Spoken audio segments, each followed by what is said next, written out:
Hey guys, welcome back to the channel. This is story about what if Naruto becomes Prince of Uzumaki Clan Part 1. Before I start, please do support for more amazing content and comments for Part 2. Do consider to subscribe my channel and share my video to your friends and check out the description as well. Let's start the video. Rasengan! Naruto yelled as he charged Sasuke. Kit, lower the chakra input. The hag said to retrieve him, not kill him, the Kyuubi said mid-air. Chidori!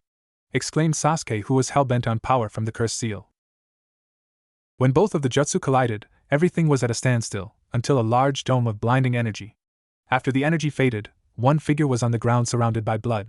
While the other was standing on the first, the standing figure was Sasuke Uchiha, who thought a single thing before he passed out: I beat Dobe. Wait, who is that redhead walking here?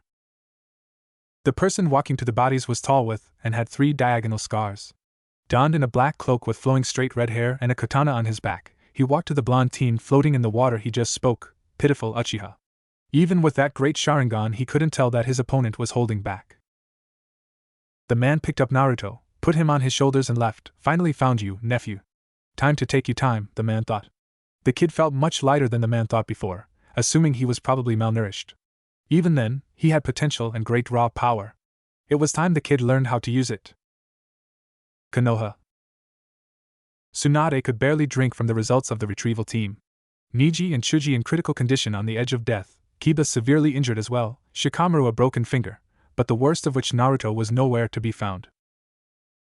The Senji yelled at Shizen, who was outside talking to the clan heads, to come in the room.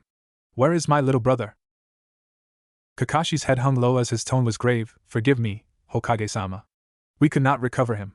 There was a large pool of blood in the area where we found Sasuke, but no wounds on Sasuke's body indicating it was his. We have to assume Naruto's gone, the silver-haired Jounin struggled out. Tsunade's expression filled with one of anguish and pain as Shizen rushed to her, trying to comfort her as tears poured from her eyes. Before the aide could make a movement to help her superior, Tsunade put her arm up. I want every available shinobi searching. Now! Both Kakashi and Shizen nodded as they went off to carry out the orders, leaving Tsunade alone in the office. Her head crashed on the desk with her arms on her forehead. Droplets streamed down her cheeks and nose as her silent cries were audible in the dead quiet of the room. Why did I have to lose you too? Forest. Naruto's eyes fluttered open as he attempted to get up, only to have a surge of agony spark throughout his spine and chest. He looked down to see a heavy wrapping of gauze and bandages, slightly bloody. He looked across his arms and peeled off some of the bandages to see a cut slowly closing. That team, he could have killed me. You stupid brat. You lowered the power of your jutsu too much. He pierced your lung, and you would have been dead if it wasn't for me, the Kyuubi spoke menacingly. Gee, thanks for the help, Furball. Didn't know you cared. Shut your mouth, you pathetic human. I don't care about your life, but if you are weak then it makes me look bad. Ah, you do care. The Kyuubi roared at Naruto within his mind, but Naruto cut the connection as he slowly got up. Naruto got out of the tent, much to his body's displeasure. He continued to a small campfire which had a tall redhead with 3 diagonal scars going down the right side of his face, almost slashing his eye. Naruto sat down a few feet away from him, next to the fire, and saw that the man's eyes were closed. Before Naruto could speak, the red-haired stranger simply hushed him. This continued until eventually, after 10 minutes of sitting quietly, the blonde's brash attitude took over and he said, Who are you and why did you save me? The man just remained quiet. Answer me. Finally the man answered, My name is Kenshin Uzumaki. I am a survivor of the Whirlpool Massacre, veteran of the Third Great Shinobi War, and your uncle. In the next 3 months, I will train you in the arts of the Uzumaki clan. Thoughts rushed throughout Naruto's head. He had family. He wasn't alone. He shouldn't have been alone. He should have had help. He should have been loved. Where was this person when he needed him? Where was he when the village mistreated him for years on end? Pain. Suffering. Hate. Kill. These words resonated through Naruto's mind as crimson chakra began to bubble. It quickly escaped his skin and encased his body, wrapping around it like translucent armor as Naruto's features became beast-like. With his teeth now fangs, fingers now claws, eyes now bloody red slits, the boy's roar shook the forest as birds escaped the trees. Rayura. Where the hell were you? My life has been living hell because you weren't there. Naruto lashed out with his claws only to miss due to Kenshin's speed. Said adult pulled out a tag that said suppress and slammed it on Naruto. His cloak dissipated but his eyes, teeth, and whiskers were the same. The boy fell onto his uncle's shoulders crying as all of the sorrow, anger, hate, and emotion poured out as the pressure within him cracked. Don't worry, I'm here. Now let's discuss about that Uchiha and how you were treated. I will tell you the truth about your parents, and what really happened to our village. Konoha. Kakashi. Explain what happened when you found Sasuke Uchiha? Tsunade commanded with such venom at the end, it would be enough to put Orochimaru and Manda to shame. When I arrived to the scene, I found Sasuke lying in a pool of blood. I rushed to him until Pakun informed me that it wasn't Sasuke's, but instead Naruto's. He wasn't anywhere to be found. All that was left was the Shodame's necklace and his Konoha headband, the copycat Nin explained with grief and sorrow in his voice. I'm sorry, Minato-sensei, I promised I would protect Naruto. And because of my jutsu, he is dead. Everyone in the room felt some wave of sorrow. Hinata's eyes were puffy from crying as Temari tried to calm her down. Lee's tears streamed down as he had lost a dear friend and rival.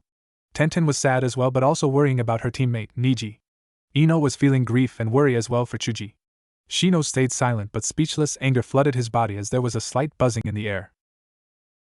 All shinobi expressed some form of grief until a pink-haired Kunoichi spoke up, Is Sasuke-kun okay? The traitor killed your teammate, and you are worried about the stupid Uchiha? Temari exclaimed. Well, I mean, at least Sasuke-kun's back. This instantly caused Tsunade to slap her with enough chakra to knock into unconsciousness but sadly not kill her, sending her into the wall with a heavy thud. I think that was rather justified, Ino of all people spoke up. Everyone looked at her, and she felt some offense to this. What? Sasuke killed Naruto. He fled Konoha. I may not have liked Naruto as much as you guys, but that Uchiha doesn't deserve to live, Shikamaru finished for her with anger evident on his face. Everyone sensed the tension in the air. The event had changed them all. Ino no longer used Kuin with Sasuke. Shikamaru showed an emotion other than indifference. Lee stopped talking about youth for the moment. A certain white-haired shinobi was seen at the window, with a face of utter shock. His godson was dead. His student. The only family he had felt as of recent. He struggled to process what he had overheard, his chakra spiking and falling like a heart monitor. Emotional discord flooding his mind as the sage was unable to express how he felt losing another student. Jiraiya Tsunade began only for him to raise his hand to stop her. The sage reached into her cabinet to bring out a bottle of sake and left using the same method at which he came. No one could blame him. Not the Genin or the Jounin sensei, especially not Tsunade. He cared for Naruto as much as Tsunade did. Both saw the boy as family to some degree. Sorrow filled Jiraiya as he took a sip from the bottle. You should have buried me, you stupid brat. You should have buried me. 2 hours later in Konoha. I gather you all today to explain a great loss in our ranks. The loss of Naruto Uzumaki. Tsunade could barely keep her tears from flowing out like a faucet. Naruto was murdered in cold blood by Sasuke Uchiha. Then we should celebrate for the loss of the demon. Uchiha-sama is a hero. Sasuke-sama finished what the Yondaime started. Random civilians yelled out of ignorance. Silence. Listen here, you pathetic excuses to human beings. That boy was one of the most kind-hearted and compassionate people to ever exist. All he wanted was to prove himself to you all, get stronger, and protect his home. Protect Konoha. Even now you all spit at him, treat him like some demon or subhuman. I couldn't give less of a fuck about whatever law my sensei implemented. As Hokage I am making it clear and loud for everyone to know. Naruto was the Jinchuriki of the Kyuubi. Not the Kyuubi himself.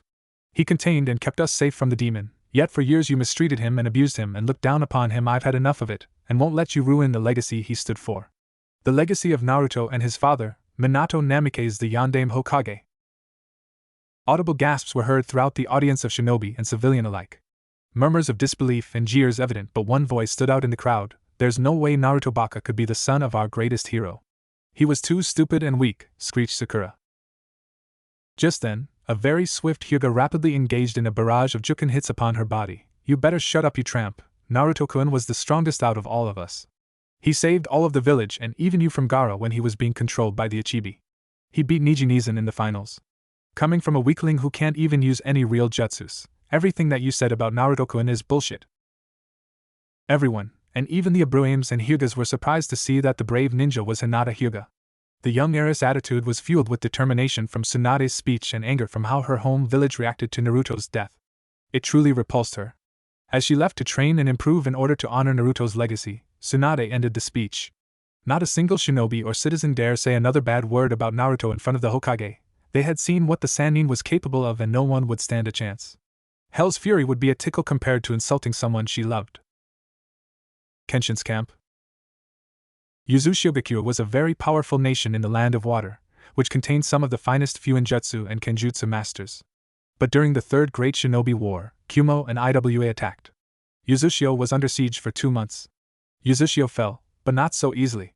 Our mastery in the shinobi arts greatly crippled Kumo and Iwa. Thinking that Uzumaki had fallen, their forces retreated. But it was thanks to a new seal developed by me and my sister. It is called the Phantom Intangibility Seal. And because of it, we were hidden and protected. 24 original families escaped, and spread the seal throughout the land along with high-level illusion seals. It seemed, Uzumaki was destroyed. But we spent the last 10 years building and 3 years preparing to return, Kenshin explained to his young nephew. Wait, you said you and your sister? Naruto asked him. Yes, Naruto, your mother is alive, Kenshin smiled, being happy that the boy was picking up on certain context clues. Perhaps he wasn't a total idiot after all. Do I have an aunt? Naruto asked with a curious look on his face, making Kenshin's eye first twitch before he fell to the ground in frustration. How could he be this dense? No, your mother is alive. How do you know Iruka-sensei's big head jutsu? Never mind that, now we must begin your training. All we need to do is fix your diet, give you some resistance, gravity, and weight seals. Then we will begin your Kenjutsu, Fuinjutsu, and Kyubi training, explained the redhead. By the time he was done, Naruto was going to be stronger than Minato, and quite the ladies' man. How do you know about furball? Ungrateful brat. How would you like it if I called you fleshbag? I get the point. I'm your uncle, duh. Plus there are more surprises for you than there will be for me, Kenshin cryptically replied. Alright, your new clothes won't be ready until tomorrow, so I'm gonna place tags on you. How about 30 extra pounds on each limb and 10% resistance? Ugh, Naruto instantly fell to the ground. As he got up, he felt like he was moving through syrup. Not only did his limbs feel heavy, but every movement the boy made required much more effort and energy. Although Naruto knew it would make him stronger, it certainly didn't seem easy to any degree yet. Something tells me this is just the beginning, Naruto struggled to speak as he saw Kenshin's sadistic grin. Konoha. Tsunade was peacefully relaxing, somehow completing the dreaded paperwork almost instantly in her rage. It stayed quiet until an ANBU with a bear mask shined into the room. Hokage-sama, Uchiha-san has awoken. The only injuries he has sustained are mild bruising and several scratches. With this, Tsunade was relieved. Not that she cared for the Uchiha, but that he was physically stable. Enough for. Send him to the TNI department. Tell Inoichi and Ibiki not to hold back. I want to know every last detail of what happened to Naruto. I shall escort him with Cat and Ape. After he left, the only thing that Tsunade could think was what happened to you. Where are you? Konoha. Cat, Bear, and Ape along with 5 jonin were in the middle of escorting one, barely, injured Uchiha Sasuke to the INT department. Until they were stopped by random civilians, the Civilian Council, Hamura, and Koharu. What do you think you are doing? Screeched Mabuki Haruno, a Civilian Council member. Under the authority of the Civilian Council, you are to release custody of Uchiha-sama to us. With that, a very stupid jonin picked up Sasuke and almost gave him to the crowd. Almost, until Tsunade and Kakashi shined to the district scene. Kazana, may I request to be informed of what you are doing? I am give Sasuke-san to the council as requested. They are my superiors. Just then Cat hit a nerve on his neck. Everyone except Tsunade was aghast, until Cat reached into his pouch and brought out a blank ANBU mask with the word root. Tell me, Cat. Where does the Civilian Council fall under the Shinobi Authority branch? Nowhere, Hokage-sama. The only council that is related to shinobi matters is the Shinobi Council. Also, the elders have no power under the Hokage's command. They are just advisors. Explained correctly, knowledged ANBU. You hear that? Rhetorically asked the young/oldish fire shadow. Now, under my authority, you are to leave. Kenshin's camp. Naruto was in the process of running 2 miles, 50 push-ups, 50 pull-ups, 65 crunches, 115 jumping jacks, and 45 squats in order to get suited to his new seal movements. Every time he was suited to the seal's movement burden, Kenshin would increase them. Kyubi, thank you so much for the gift of stamina from being sealed into me. Kit, I gave you healing, not stamina. It probably ties with your family bloodlines, that is so cool. Focus, your uncle is calling you. Yo Naruto, you seem used to use seals. So we can test them out. Come at me with intent to kill. Great, now he sounds like Kakashi-sensei. Naruto dashed forward attempting to punch. Even though his seals were still activated, he never felt so agile. The punch was about to connect until Kenshin's right hand caught Naruto's left hand in a claw-like manner.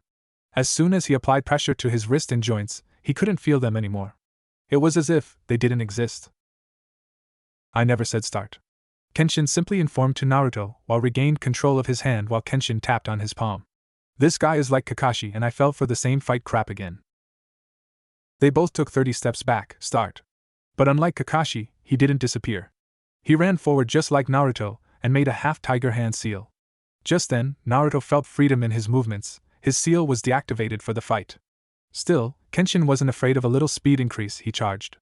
Somehow to Kenshin's surprise, Naruto was actually connecting blows with him but not effectively.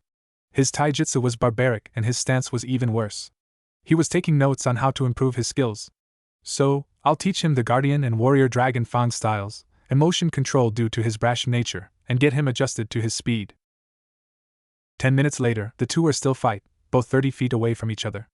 Again they both ran, but this time, Kenshin slid under Naruto's legs, pushed himself up with his arm, and held his neck by his index finger and thumb. If you want to keep your body for thrashing out of control for the next hour, I suggest you back down Naruto. Naruto did just that. Good, that wasn't to see just your improvement, but also your skills. Now I can properly train you. So you better brace yourself for hell. More like a quarter hell, wait until he gets training from Kushina and Kyubi. Konoha. Tsunade was peacefully crying until she heard fireworks and laughter. She looked outside and saw disgust. The village was honoring Sasuke for killing the demon. It was out of her control now. The only way she could stop it was by creating earth fissures to destroy most all of the village.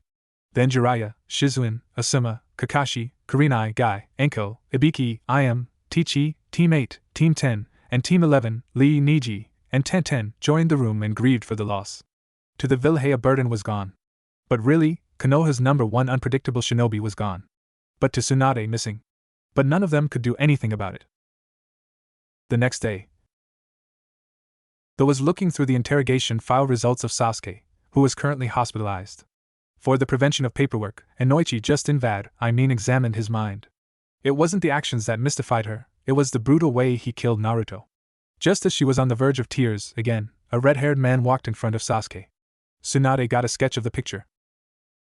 Could it be Kenshin is alive? Sasuke crumpled the letter and yelled at Uzoshi, I demand you and your master train me and bow down at me. How about, no jackass?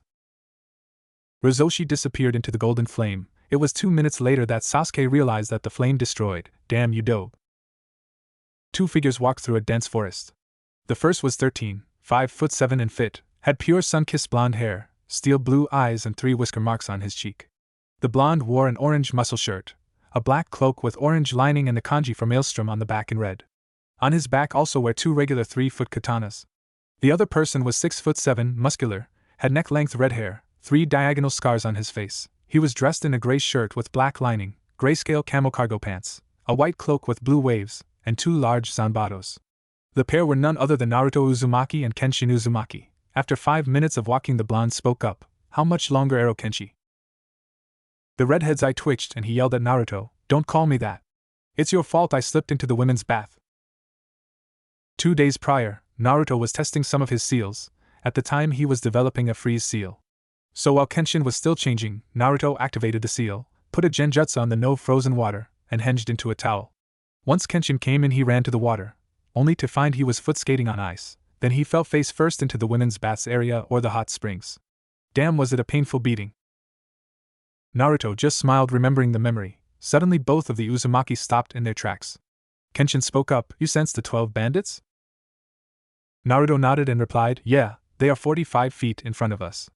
Kurama's chakra infusion heightened my senses even more. The gleam from their weapons and stench gives them away. I got the ones on the right, you get the ones on the left.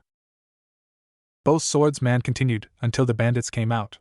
One very brave, or stupid, thug spoke, Give us your money, swords, and possessions and we might let you live. Naruto just laughed quietly and said in his demon voice, If you want them, come get them. The thugs ran at the 2 swordsmen who separate. Naruto just brought out his 2 katana, jumped in the air, twisted his body by 90 degrees and yelled as he approached the bandits at high speeds, "Dual demon wheel." He started to rotate, and by the time the rogues realized that they were screwed, they had been chopped into 3 pieces.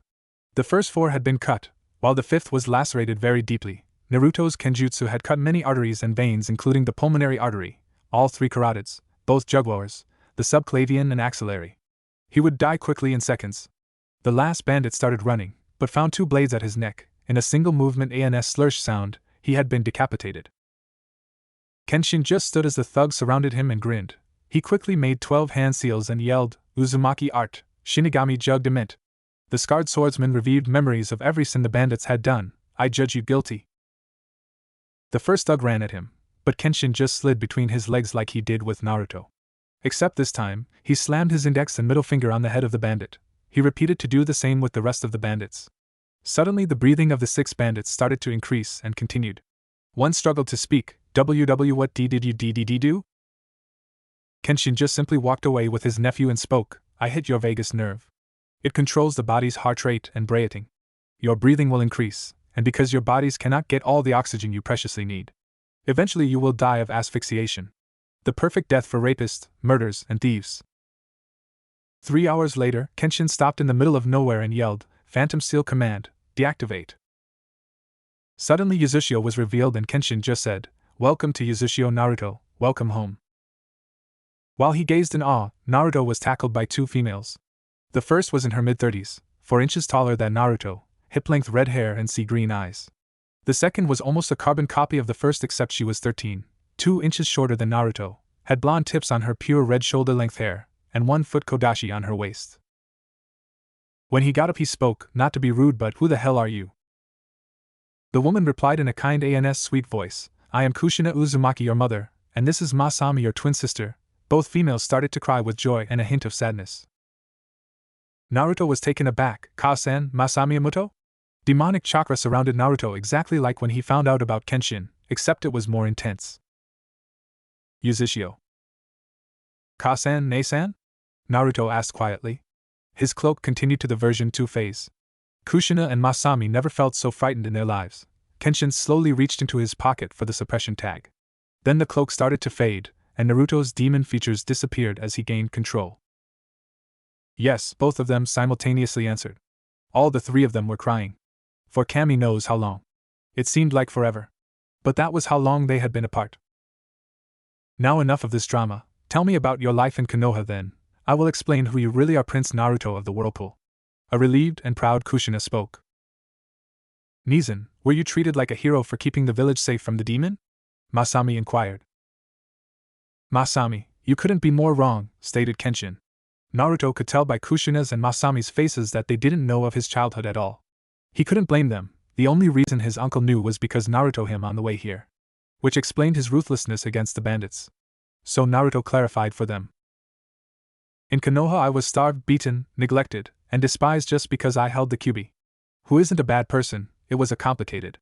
Not only that but when Uncle Kenshin found me, I was badly beaten by my own teammate. Sasuke Uchiha, the so-called demon slayer and prodigal Uchiha survivor, stabbed me with a chidori." This left the 2 female Uzumaki fuming with rage. But nonetheless, they were happy beyond comprehension of Naruto being alive. Only them 4 knew because Kushina told Kenshin to secretly recover Naruto from Konoha. As soon as Kenshin learned of this, he was even more excited than Tsunade on Happy Hour. "Follow me," ordered Kushina as the Kenshin left to take a shower, but Masami stayed with Naruto. They followed Kushina to Naruto's room, if that was what you waned to call it. It was bigger than the Hokage's central room. The room had a king-sized bed, 5 cases of shelves containing jutsu scrolls, jutsu formulas, books, and other stationery. On the corner there was a desk which in front gave a very outstanding view of the village. But what surprised him was the 2 katanas that were similar to his, but completely blank, and the whirlpool headband which had the standard swirl. Masami left the room, which allowed Kushina to explain to Naruto how all this began in her life. "Now, I can explain to you my story." Konoha. Danzo was sitting in his root office having a normal day, until Sai informed him about discussing matters with him. Oh, did he really despise associating with him? It was immoral. But in the current situation, he was getting desperate. "You requested my assistance with an important matter," a figure covered by shadows spoke in a sinister voice, "so what can I do for you?" "I need you to find and kill Naruto Uzumaki. Danzo explained with his business, and yes, it's true, our plan to give the Uchiha the Mangekyo Sharingan failed. The mysterious figure emerged to the light, showing him as Orochimaru the Snake Sannin. I hate getting my hands dirty, so I'll have my spies locate him then, his face when sadist, execute him and send his head to you. Not necessary, but effective, informed the old warhawk. Uchiha District. Sasuke was pushing himself past his limits when truthfully, in the past month, the only thing he gained from his training was better chakra control. Ever since Kakashi had abandoned him, it was more difficult due to being only taught by old Uchiha scrolls. Scrolls couldn't tell you if your stance was correct or how to perfect jutsu. Most of the strong Jonin respected and were friends with Naruto, so they denied training him. Plus, he spent 6 hours total making sure he wasn't tainted by Sakura's being. She would always come to his door dressed and acting like a whore. But it saw ridding her that was the challenge. For the worst, once Kakashi told him of Naruto holding back on his Rasengan, which Kakashi noticed by the lack of damage to Sasuke's body. Kakashi knew of their clash effects, they didn't match in results he had with Minato. However you gain power, I will take it from you then kill you and Itachi. Nothing will prevent me from my goal. Not Konoha, not the Hokage, not Kakashi, and not even you. I will kill you. After his afternoon routine was completed, he found a scroll on his bed. He always left and read scrolls on his desk or outside. There was also a note attached. Sasuke Uchiha, these are some of my jutsu from my personal library. I believe you will use them well. If you need assistance on training, I will be in the Hokage building in room 215 from 9:30 a.m. to 5:15 p.m. Danzo Shimura. Finally, someone who recognized him as the elite he was, in his view. Now he could gain power and kill all those who opposed him. He sneered greedily. Hyuga District. Life couldn't be so sappy for Hinata. Her love was gone, but she was treated like a princess. Even the Hyuga Council that used to belittle her gave her respect some out of fear. But she couldn't let such thought cloud her focus. She swore to become strong in honor of Naruto. And currently, she was experimenting with her new IWA Juken, Earth Gentle Fist, on a test dummy. One what exploded from the impacts. She mentally growled. Damn it, not again. She picked up the now remains of the dummy and threw it into a pile with the 12 other on the side. Now on her 13th try, she was attempting to control the chakra impacts from the earth affinity she had gained. Earth was solid and focused, the complete opposite of the Mizujuken. Going for another try, a purple flame appeared, and from it a dragon 5 feet long and big as a cat emerged. Suddenly it spoke. My name is Hayomi, do not be alarmed. I am to deliver a message for you on behalf of Naruto Uzumaki. On this information, Hinata perked up and asked, what is it? Please tell me? Hello Hinata-chan, do not worry, I am still alive. I was saved by my uncle who told me of how you defended my honor and expressed your feelings. I have the same for you. I blindly followed Sakura for no reason, not acknowledging your interest. Sorry that I can't explain much right now, but we can discuss the details in 3 years. I'm sorry I can't right now. Until then I will be training with my family. Also, your IWA Juken is created for external attacks rather than internal. It is a surprise tactic against foes who would dare underestimate you. Ask Tsunade for training, she would be glad to make you her apprentice. Remember, I love you and always will. See you soon, my lavender princess. Naruto Uzumaki. Hinata started crying with tears of joy and relief, and blushed. He called her Hinata-chan and his lavender princess. Soon she would see Naruto again and took his advice for the IWA Juken and Tsunade's training. Don't worry Naruto-kun, I forgive you. And soon, we will meet again. It's a promise of a lifetime. Hinata silently said to herself after Hayomi. Yuzishio. I was a very brash and impatient girl when I was your age. During the fall of the old Yuzishio, I was sent to Konoha as a symbol of trust. There I wanted to become Hokage and got stronger along the way. Unfortunately, I had a special type of chakra that Kumo was interested in. They kidnapped but about 1 mile away from the border your father saved me. Your father's name was Minato Namikaze. Years later, we got married and were expecting you. But there was a problem. I was the Kyuubi's Jinchuriki back then, and birth would weaken the seal. So during your birth a man with an orange swirl mask somehow controlled the Kyuubi and forced it to rampage, which left your father no choice but to seal the Kyuubi inside you using the Reaper Death Seal, which at the time was an experimental Uzumaki Fuinjutsu. He died of the seal, and in the process I also gave birth to Masami. Luckily your uncle took her back to Yuzishio. I died of blood loss, chakra exhaustion, and shock from the secondary birth. 2 years later, Kenshin correctly completed the Reaper Death Seal. Instead of taking the life of the user, it required the souls of 2 tainted humans. Which is why I am alive, but according to Shinigami, it can only be used every 5 years. So after my revival, the Uzishio citizens took me as their leader. And here we are. It took Naruto 5 seconds to completely identify all of the information until, holy shit, those Konoha bastards kept the truth from me. They will pay. Okay, so what now?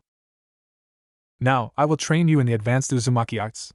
I assume Kenshin taught you the Guardian and Warrior Dragon Fang Taijutsu, taught you some Kenjutsu, and let you sign the Dragon contract. Yeah, Kyuubi gave me his Fox contract and control over 5 of his tails. The next 4 will take a Seal Master to suppress his Dark Chakra. Naruto replied, informing his mother of the bond between Kyuubi and Naruto. Lastly, follow me to the royal balcony, Kushina asked Naruto, which he did. And when he arrives, he saw all of the Uzishio citizens. Just then Kushina started her speech. People of the Whirlpool, I have great news. My son, who was believed to be dead, is alive and has returned to his home. All of the people started cheering. I give you, Prince Naruto Uzumaki, Naruto of the Whirlpool. The crowd cheered even more as they saw Naruto. Most of the female population blushed, and war veterans and Jonin saluted back at him when he saluted to them, pledging his loyalty to his new home. Now, in his life begins a new chapter. -3 years later in the forest of the Demon Country. I'm in position. What about you, Masami? Said a tall blonde with a black trench coat with the kanji for Golden Maelstrom on the back of the coat.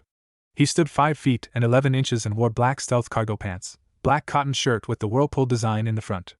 On his back were 2 standard 3-foot katanas with the dragon design on the hilt. The 2 communicated over radio comms. No, almost. You know I'm not as fast as you, Naruto, said a redhead about 5 feet and 7 inch in a blue battle kimono with a skirt and one sleeve torn away, and seal wrappings around her wrists. Think Kurenai's outfit just in, with a single-piece shirt without all the layers, and the whirlpool symbol on her back along with her a single 1.5-foot kodashi. Now I'm here. Focus, children. We have our mission from Priestess Shernan to wipe out the bandit camp, so wait for my mark. A tall red head with 3 diagonal scars running down his face. He wore a standard Jonin vest, but his one was black instead of the regular forest green ones, a gray shirt with black lining, and gray cargo pants with 1-foot kodashi on each thigh side, and a 4-foot zanbato with a silver edge and red on his back. 3, 2, 1, intercept. As soon as they got the signal from Kenshin, they all used summoning jutsu. Naruto summoned a dragon with golden and bronze-colored scales, about 10 feet long. Masami summoned a dragon with tangerine scales about 8 feet long, and Kenshin summoned a dragon with purple azure about 12 feet long. All the dragons were the size of cars. Hayomi Rizoshi Lamaki, the 3 Uzumaki said, burn. While the dragons literally unleashed hellfire on the bandit camps, the 3 had been itching to kill and test out their new jutsu. With Naruto. This wasn't Naruto's first rodeo. He had killed before, tons in fact. But not for the thrill, instead for the justice of others whom he cared for. He made 7 hand seals and yelled, wind style, razor shockwave. A strong breeze pulsed and lacerated all of the surrounding goons. Most of the cuts, punctures, and slashes were deep enough to be painful and quick at the same time. One thug dropped a bingo book which Naruto picked up and read out loud on his profile. Name: Naruto Uzumaki Namikaze. Family: Kushina Uzumaki the Death, Minato Namikaze the Yellow Flash, Masami Uzumaki the Crimson Wave. Age 16, youngest S-Class Shinobi. S-Class. A.K.A. the Golden Maelstrom, Crimson Cyclone, Kyuubi Reincarnation, Bloody Storm, Black Swordsman, Demon of the Whirlpool. Appearance: pure blonde hair, blue eyes with slits, 3 whisker marks on each cheek, 6'2", black cloak with Golden Maelstrom kanji on the back, and 2 swords. Bloodline limits: pure dragon chakra and heaven's blessing. Other: Jinkyuriki of the Kyuubi no Kitsune, loyalty to the hidden whirlpool village. Warning: Kaiga level chakra reserves, rapid regeneration, limitless stamina, Kyuubi's dark chakra, Fuinjutsu master, Kenjutsu master, and possesses Flying Thunder God seal. If found, our personal is not high A rank, leave immediately, and pray you are not found. 2 billion Ryo. Hey Kurama, they found out about my dragon chakra bloodline. How? Only Kushina, you, me, Masami, and Kenshin know about that. There are skilled sensor types in other villages. True, remember when you freaked out when you found out you were a pure type. Flashback 3 years ago in Uzishio. Kushina needed to duel with Naruto to discover areas of improvement. Due to Kenshin training him, she could tell that he was fast, agile and skilled in taijutsu and basic kenjutsu. So as the two came to a distance of 30 feet, Kushina spoke, Naruto-kun, come at me. Brace yourself, Ka-san. I can't promise you keeping your flawless skin, Naruto taunted. They both ran at each other and drew their katanas, quickly exchanging blow at high speeds. Naruto jumped in the air, positioned his sword to the right side and his body 45 degrees to the left, and let chakra and gravity do the work. As he brought the blade down diagonally, he said, Uzumaki art, demon slash. The strangest thing happened. Kushina's katana broke cleanly like it was made of butter. While she was distracted, Naruto shined behind her, and suddenly he was glowing with pure white energy. Could it be? The sun-kissed blonde started to make a Rasengan in his right hand slash instead of the regular blue. This was silver in color. Rasengan, sorry about this, Ka-san. Wait, what the hell? Why is my Rasengan silver? Masami identifying Naruto's new chakra, she yelled, Kasan, Naruto needs an is a pure type. As soon as Kenshin heard this, he released all of his gravity, weight, and resistance seals and dashed forward. Naruto has no idea of how powerful even a low-powered Rasengan with that chakra is. Kenshin made it in time and grabbed Naruto's hand, and threw his angle at a nearby boulder about 6 feet tall and 7 feet wide, messing up his momentum. The impact annihilated the boulder, instead of the usual swirled impact pattern. What the hell, that was a low-powered Rasengan! Exclaimed Naruto, who was severely confused. Kushina understood his confusion and explained for him. Sochi, you have an amazing gift. The Uzumaki's dragon chakra, and in your case, pure. Which is 5 times stronger than my dragon chakra. Only 6 people have ever contained it. You and I are the only ones left. Even a C-rank jutsu powered by dragon chakra has an A-rank effect. Soon, your body will tire out and adapt to the pure chakra, making it your default chakra. Mixed with your immense chakra capacity, you will be a force to reckon with. Kenshin also followed by informing the others of more that he had learned about Naruto while training him. Not just that Kushina-chan, but Naruto also contains Minato's heavenly blessing bloodline. Naruto, who were confused even further, were explained about it by Kenshin. The heavenly blessing is the bloodline limit of the Namikaze clan. It gives the user limitless stamina and eventually rapid chakra regeneration. Combined with Kyuubi's dark chakra, your pure chakra, the rapid cell regeneration, and speed, you are practically the perfect shinobi. Masami contains the heavenly blessing too. Naruto sputtered, spasmed, and celebrated. Oh, thank Kami for this. All she life his dream was to become the strongest shinobi so people could respect him and he could protect his precious people. And now he could. Flashback end. Masami was surrounded by thugs who said, once we kill the other 2, we are gonna make you our personal toy like the others. This enraged her, causing her bloodthirst to increase drastically. These men defiled women.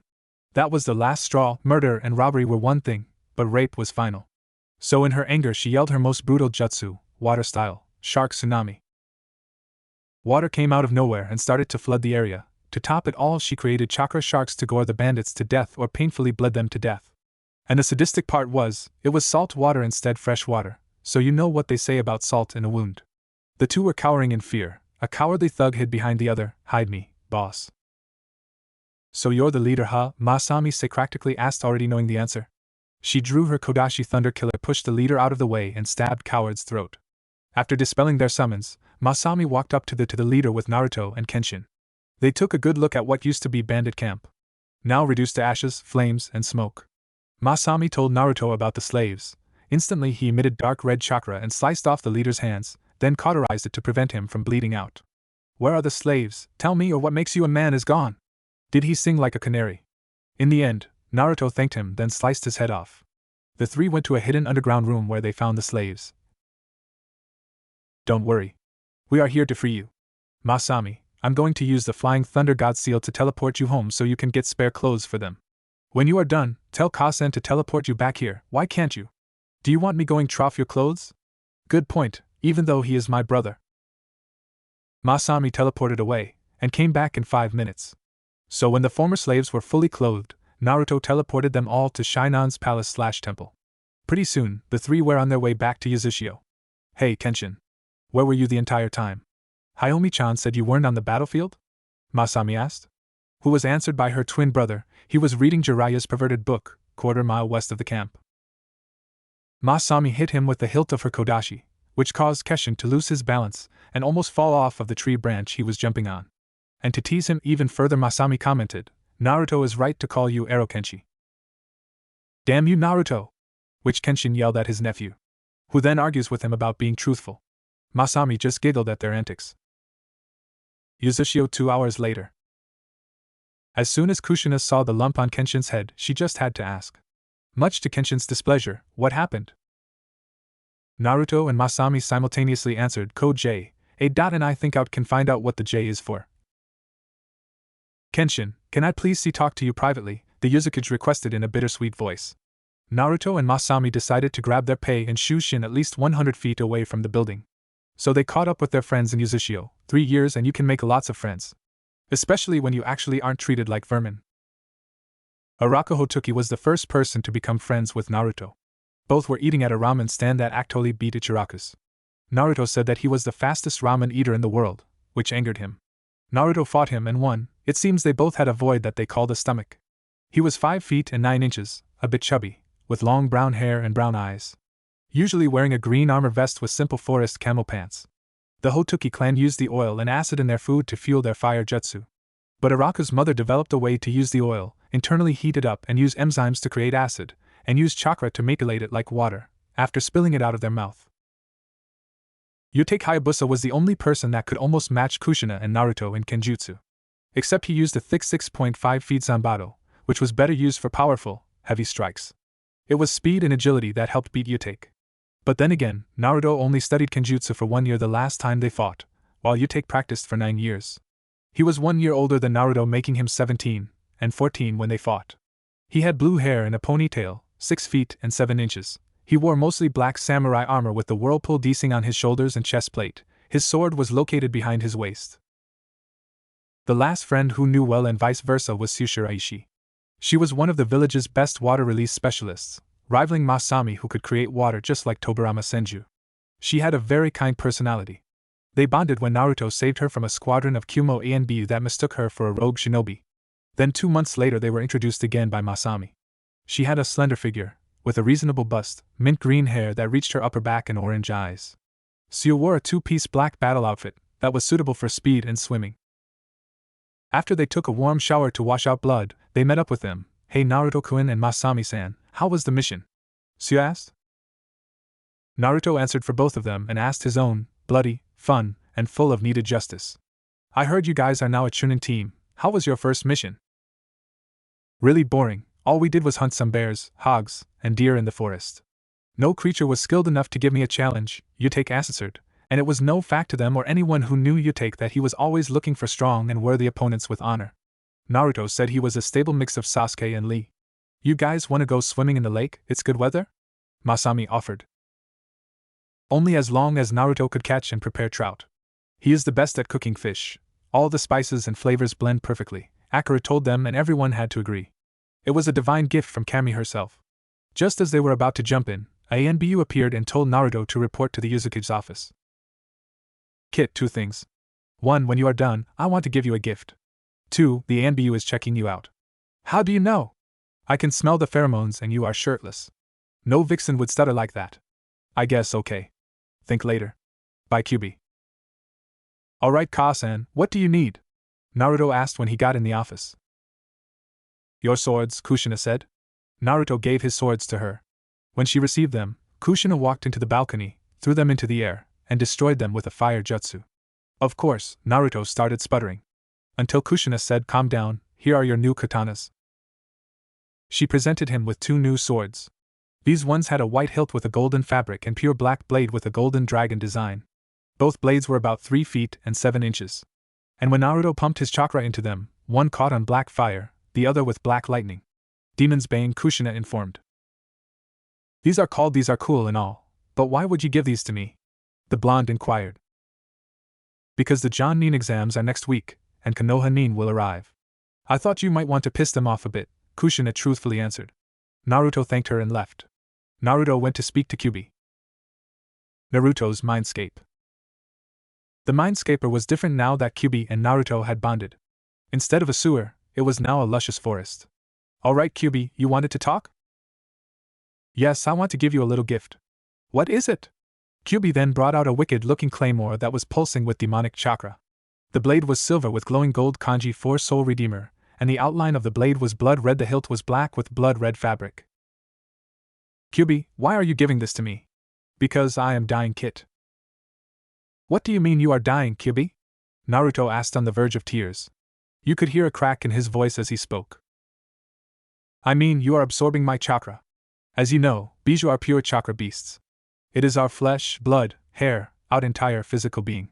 Once you control and absorb all my chakra, my soul will seal from existence, Kyubi explained. How long do you have? Around 5 weeks. There are a few things I regret. Me not being able to train you longer and telling you my name. I thought you're RNN? Whose name is Nine-Tailed Fox Demon? My true name is Karama Karama, huh? Don't wear it out, kid. Life is too short, make your difference in the world count, the 90,000-year-old fox told the young boy. Now clean up and go back to your friends. Naruto did, and exited his mindscape. He had spent his entire life with Kurama. Whenever he was hurt, Kurama healed him. Whenever Naruto was lonely or sad, Kurama comforted him. There wasn't a minute where Kurama hadn't helped him. Don't worry, Kurama-sensei, I will do all I can to save you. It is a debt I owe you. Uzushio, out of Naruto's mindscape. Alright guys, sorry about that, Naruto apologized, it was a matter with the Jonin exams. Naruto Nizin, is that village coming to Uzushio? Masami questioned with venom at the mention of it. Do I really need to mention which village it is? Naruto nodded. Suddenly the temperature dropped around 15 degrees. None of the 5 felt it because they caused it. All of Uzushio knew of the treatment Naruto received. Sue couldn't believe of Konoha's ignorance. And if you hadn't figured out about it being Konoha, you need to read more fanfics. Konoha couldn't tell the difference a scroll and a sealed kunai. But the Kyuubi wasn't even evil. He was being controlled. Of course, they were too blinded to even investigate. Akira had more violent and anger thoughts that would betray the rating of this story, let's just say, and involves acid and kunais going up someplace it shouldn't. And that was being brief. Utake was taken aback by how blind the mighty Konoha could be. Naruto was a person pure of heart, honor, courage, determination, and a will to fight for those he wants to protect. The day they had betrayed him, they had sealed their fate. Don't worry, Naruto-kun, those Konoha pigs will get what's coming for them, Suya told the Jinchuriki. Then Utake also told him, Suya-san is right, those who with no honor and crimes against the innocent will have their price to pay. And in this case, they will pay dearly. Thank you, now let's get this fish cooking, water style, reverse whirlpool. Naruto shouted. Making a whirlpool was basic, but creating a reverse one that literally created a cyclone pushing loads of fish out of the top was difficult. But a stable water-style user could have mastered it in about 4 to 6 weeks. It would be an easy target for Uchihas except of the use of nature chakra, which could not be copied. Uzumaki's mixed nature chakra and their own jutsu to prevent being copied and increase in strength. Soon enough, it was raining fish for 30 seconds, which causes plenty of fish to accessible. Naruto quickly used Flying Thunder God to teleport home and fetch his spices and tools. Then he began his magic. While Naruto roasted and prepared the fish, Utake, Masami, and Akira gossiped and talked. They told each other a bit more than necessary due to the strong affects of Kumo's sake. Akira had a crush on a girl called Tamayo Irazu. They were distinct cousins of the Nara, but had the opposite type abilities. The Irazu clan mainly controlled UV rays and combined them with chakra to literally control light. But there was an extent to their abilities. Just like the Nara, their abilities decreased in power after each long use. According to lore, the Nara were the defense of the clan and the Irazu were the offense before they were separated by the First Shinobi War. How the Uzushio works was that the village was created by the Uzumaki clan, and then other clans joined due to the skill and freedom they were offered. And unlike other villages, they didn't believe in super soldiers, CRA, breeding, and clan importance. That was the catalyst of Uzushio. After all the spices were set, the fish was cut, and the shadow clones were dispelled. All of them thanked Kami for the food and bit into a little piece of heaven. The taste was spicy with lemon to give it a rare tangy taste, and the onion slices and leeks just made it better. Akira never lied about when it came to how food tasted. After they were done, Naruto walked all of them home. Masami was exhausted mostly, so Naruto had a shadow clone take her home. True, Flying Thunder God would be faster, but he didn't want to get lazy. They rest were sober enough to walk, while Suyo was full out wasted. And those bottles were a gift from the Tazuna on his 14th birthday, much to Kushina's surprise and displeasure. It was a good thing Naruto didn't have a sake addiction, or any at all. His ramen was almost depleted after realizing that ramen would stunt his training and reflexes. Anyways, Suyo's aunt was on a mission. Her parents were killed when she was young in the water country. When they got home, she asked Naruto to stay for the night and make sure she doesn't do anything crazy or stupid. Alright Suyo, you go sleep in your room, and I'll sleep on the couch, Naruto informed his wasted friend. He took off his coat and shirt, then prepared to catch some ZZZs.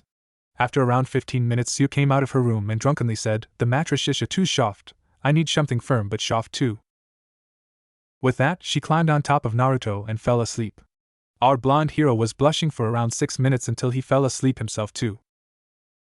Next morning, a scream woke up Naruto, and in a reflex he brought out a kunai under his pillow and held it to his attacker's throat. He found the person was a very blushed Sue wearing her green nightgown on top of a bare-chested Naruto. Thank Kami, Masumai and Kenshin weren't there. "You fell asleep on me, wasted more than the 5th Hokage, then this happens," the embarrassed Uzumaki explained to the equally embarrassed Shiraishi.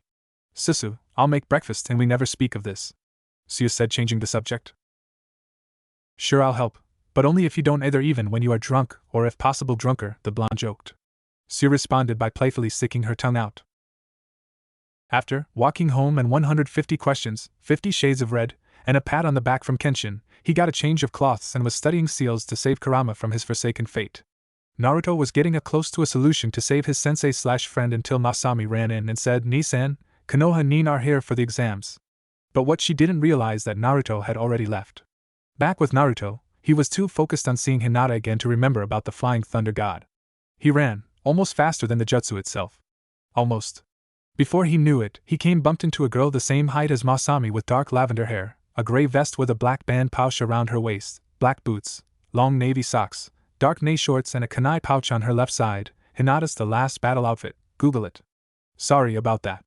I'm in rush to see an old friend. Suddenly the stranger was hugging Naruto. He looked down to see the face of Hinata Hyuga, the heir of the Hyuga clan and his lavender princess.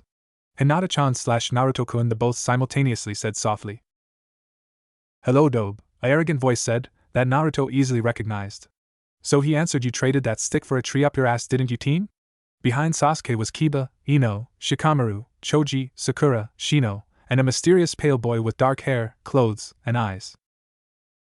A pink-haired girl started screeching, "You can't talk to Sasuke-ku," she sought only to be silenced by a glob of water shot in her mouth by Masami, who just recently shushined. "How did you grow up with that banshee screaming all the time?" asked the female Uzumaki. "You better watch your mouth, you whore," replied Sakura as soon as she spit out all the salt water. Only to be crossed by two swords. The first was one of Naruto's Demon Bane, the other was very larger due to it being a Zanbato 1.5 feet wide. Yutake had appeared with Akaru and Sue. "The only whore here is you," Yutake said. Everyone except Sasuke was either laughing or preventing from.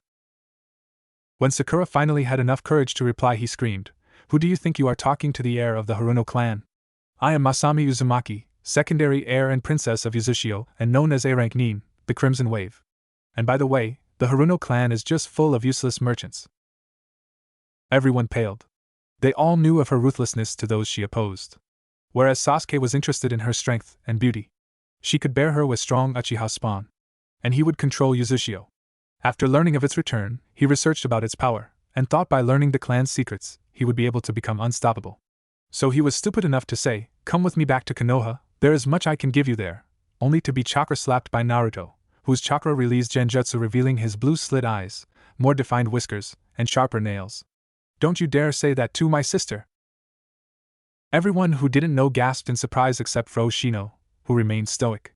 Sasuke, surprising, started sputtering, "BB, but TT, that means you are the primary heir to Uzushio, Naruto Uzumaki Namake's Prince of the Whirlpool, and as an extra the Golden Maelstrom, Crimson Cyclone, Black Swordsman, and Jinchuriki of the Kyuubi," Naruto clarified to his former teammates. "So what, I'm still gonna kick your ass just like 3 years ago. Team, we both know that I was seriously holding back. If you want, we can see in the exams on who is stronger, me or you."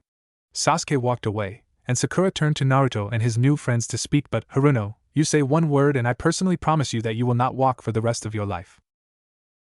With that, she blindly followed Sasuke like a lost puppy. Everyone was silent after Sasuke and Sakura left until Akaru spoke. "So anyone want something to eat? Naruto is literally a killer chef and I know good restaurants." All the Konoha nin stomachs growled like Kyuubi. After all, the journey to Konoha to Uzushio is pretty long. Yes. All of them agreed, mainly a certain Akimichi. "So Naruto, how did you survive?" Shikamaru curiously asked. Naruto simply said, "You will find out soon." Shikamaru just muttered the Nara troublesome. Ino also asked, being her curious and straightforward self, "How do you look so hot, and when did you learn to use a sword?" "Thank you, Ino, I have been using a sword for 3 years and 7 months. And the answer to the first question, well, I train a lot." The group continued to ask Naruto similar questions. He said cryptic answers in return. Kurama warned him about the new guy, whose name was Sai. He replaced Naruto's position after his disappearance. Apparently, Kakashi abandoned Sasuke, who was later trained by Danzo. Enko trained Ino, which made her a better interrogator. Hinata was trained by Tsunade thanks to Naruto, and she eventually mastered both of her affinity juken. Sakura demanded to be Tsunade's subordinate, and also trained by Kurenai so she could impress Sasuke. Most of the clan heirs were taught family jutsus. Except for Kiba, who was trained under Kakashi for his strange lighting affinity. Usually Inuzukas had earth, but Kiba was considered to inherited his father's affinity. Because technically, he was never part of the Inuzuka clan. Also embarrassingly, Sasuke had only had his Chunin rank for barely a year because Tsunin forbid him from joining any Chunin exams. Until the civilian council got in the way again. After another hour the remaining Konoha 12 left. And Yuzashio Nins went to bed, sober this time. John Nin exam building. Naruto wasn't mad, he was just severely disappointed to the level of anger. Instead of the forest scroll retrieval, they had to do an obstacle course. The third member of Naruto's team arrived. He was out for a few days because he was sick with some disease called Ebolo, or something. Ryu Waraswa, according to Kushina, was the village's top genjutsu user. Their last teammate died 2 years ago from an ambush by IWA and BU trying to capture Naruto. It was at his death, Kurama's dark chakra and Naruto's pure chakra somehow fused to create Chaos Chakra, with its own type of jutsu with limitless possibilities. Kurama said it could become a bloodline. After the death of his friend he formed into Kurama's version one cloak except the color was shifting between a fade silver, dark purple, and black. After goring the squads to death, he shredded the leader's legs with a Chaos Rasengan and told him to crawl back and tell him what would happen if IWA tried again. But like all exams, there was always a written portion. Much to Naruto's annoyance, but this situation gave him a chance to use dark chakra to scare off the weaklings. And maybe as a bonus, the proctor too. He focused and released Ki with chakra. Sure enough it did have the result he was looking for, this was his home. So he made sure it didn't harm anyone but still scare them. But he could see from 2 rows away, while a team was leaving, a janitor was cleaning a certain puddle. Naruto glanced at Sasuke's face, and saw a look of shock plus horror. Now Naruto wasn't a sadist but it was funny and pleasurable to him. Finally the fun part had arrived. He may not be the best in class which he was given a proper education and now practically was, but on the battlefield, he was a cyclone as they say. When the remaining 30 teams got to the area, they saw 2 obstacle courses with the same obstacles and traps. They would be judged by 3 people on either intelligence, speed or effective. Hinata went against a grass Nin and easily won due to her Byakugan. Sakura struggled against Ryu but both won. I had her win so I could have someone beat her up in the prelims spoiler. Long story short, everyone won regularly except for Choji who used his meat tank jutsu to roll past and destroy everything. Sasuke had set a record time of 10 seconds by Naruto 3 years ago, which he bragged to him about. When it was Naruto's turn, he simply just threw a kunai through the mess of metal traps and used the Flying Thunder God jutsu to teleport to the end in 2 seconds, mystifying everyone. And causing a certain raven-headed traitor fume with jealousy and anger. So team, can you beat that or is it that the great Uchihas have no skill or capability for Fuinjutsu? Naruto said which agitated Sasuke even further. Sasuke was about to say his comeback until a voice of authority spoke. According to the Uzumaki, a preliminary round will be executed due to the number of candidates for th present exam. The board will randomly select 2 candidates who must duel. Taijutsu is recommended but Genjutsu and Ninjutsu are also allowed. No jutsu above low A rank level will be allowed. No killing will be implemented. Any who do not undergo these rules will be charged with assault crimes and terminated immediately from the exams. Do you agree? Every single Chunin competing said yes with a large amount of bloodlust. The only thing Naruto thought at that moment was, now the fun can begin. Finally the fun can begin. What do you think, Kurama? Kit, you're starting to scare me. The teams were taken to a much, much larger room. It was almost like an arena, except it was indoors. The arena was separated into 2 floors. The top was for spectators and other combatants to watch, and the bottom was for the fighters. It had a stone flooring with several rocks to hide behind. On the top right was giant bulk board that displayed the fighter's name, photo, age, village, and the winner, if any. The teams jumped out of the battlefield. Just then a tall man with red hair and 3 diagonal scars cyclone shoe shined into the room and spoke. My name is Kenshin Uzumaki, and I will be the proctor for the preliminary and final round. Shikamaru Team 10 was on the left, followed by Hinata's Team 8, which was near Naruto's Team 9, which was followed by Su's Team 6, then Tamayo's Team 5. The farthest was Sasuke's Team 7. The Combatant Selection Board, CSB, started to randomize, then stop on Akira Hotoki of the Whirlpool and Zakai Varuko of the Mist. Both shinobi jumped onto the field. Hajime, Kenshin spoke. Sakai charged forward preparing hand seals, hidden mist jutsu. Sakai took this time to attach explosive tags on his kunai. But by after he prepared 2 tags, he heard his opponent yell, fire style, searing smog. A dark gray smog started to cover around the area. Akira jumped, then clicked his tongue, setting of the smog to explode. When the smoke recovered, Zenkai had minor burns on his arms, legs and back. Some of his clothes were singed, but he was still able to throw his 2 kunai. Akira barely managed to complete the 8 seals for acid style, corrosive bullet, which effectively melted the tags and kunai. Zenkai blacked out from the burns, which were started to blister even further. Winner, Akira Hotoki, Kenshin announced as the medic hurried to stabilize Zenkai. Akira went back to his and Naruto's team. Naruto started to congratulate him. Hey Akira, nice tactic. You managed to release the mist and smoke him. I must agree with Naruto-san, your effectiveness is unmatched. Yutake, stop talking like a poet, and just tell Akira-san he did good. After the ashes were cleaned up by a quick water jutsu, the next round was ready. The board once again randomized, then landed on Ryu Wajura of the Whirlpool and Sasuke Uchiha of Konoha. The 2 fighters arrived at the floor ready for an all-out brawl. Hajime. The Uchiha quickly made hand seals for around 3 seconds. A certain jutsu name was yelled, summoning jutsu. A giant hawk with black and gray feathers with a red beak appeared. Then Sasuke told the hawk, Levizu, combo 1, yes Sasuke-sama. The dark-colored bird flew up into the air, and starting doing a barrel roll midway, Levizu's feathers hardened into metal. A living bird made of metal, this certainly was intriguing even for Naruto, who had a 90,000-year-old fox demon in his stomach. Just when the crowd thought it was over, Sasuke used fire style, phoenix flower on the hawk. But except of catching on fire, the fire burned on the skin without injuring Levizu. Sasuke called it the pyro drill. But Ryu was no fool. He was friends with Naruto, so he knew all about the great Uchiha. He also knew he couldn't see through his opponent's genjutsu without his Sharingan active. Due to that conclusion, when the blazing bird hit Ryu, his figure just waved out of existence. Ryu had outsmarted Sasuke's ego using a simple academy clone. It was fortunate for Ryu that the pyro drill was only a one-shot limit, due to the impact dispelling the summon. Sasuke taunted as a repercussion from his embarrassment, pathetic, you hide behind illusions like a coward. But the Uchiha was a hypocrite. He came from a clan that centered on genjutsu. Of course, no one in Konoha would ever argue. Even from the insult, Ryu didn't bat an eyelash or taunt back, it was as if he was mute. Sasuke ran forward, armed with a kunai, attempting slash at him and then put him under a genjutsu so he would pass out from blood loss. However, nothing as such happened. The boy was using a strange taijutsu for countering his movements and pushing him back. And when Ryu had enough distance, he made 15 one-handed seals for 9 levels of hell, level 1. Unlike other genjutsu, this actually caused physical injuries based on the applied level. No human could survive past level 4. As the genjutsu was cast, Sasuke was tied to a wooden post and tortured the person he hated the most, Itachi Uchiha. Even though his injuries weren't serious, they still hurt. The Uchiha barely managed to dispel the genjutsu thanks to the Sharingan. When he did, Ryu was vulnerable, so he ran to him with his family Uchiha Interceptor Taijutsu. The result was a battered, but walking, Waraswa Sokenshin announced the winner Sasuke Uchiha. A shrill of a single fangirl cry was heard. Oh, the temptation for Hinata to just fight her, A.N, hint, hint. Otherwise there were a few quiet claps. Ryu returned to his team. Naruto gave him a pat on the back for his hard work. Mastering a demon genjutsu from the Kyuubi himself was not easy, especially when the user wasn't half-demon. To answer to what Naruto said, Ryu just made several hand signs. Yes, Ryu Wario was mute.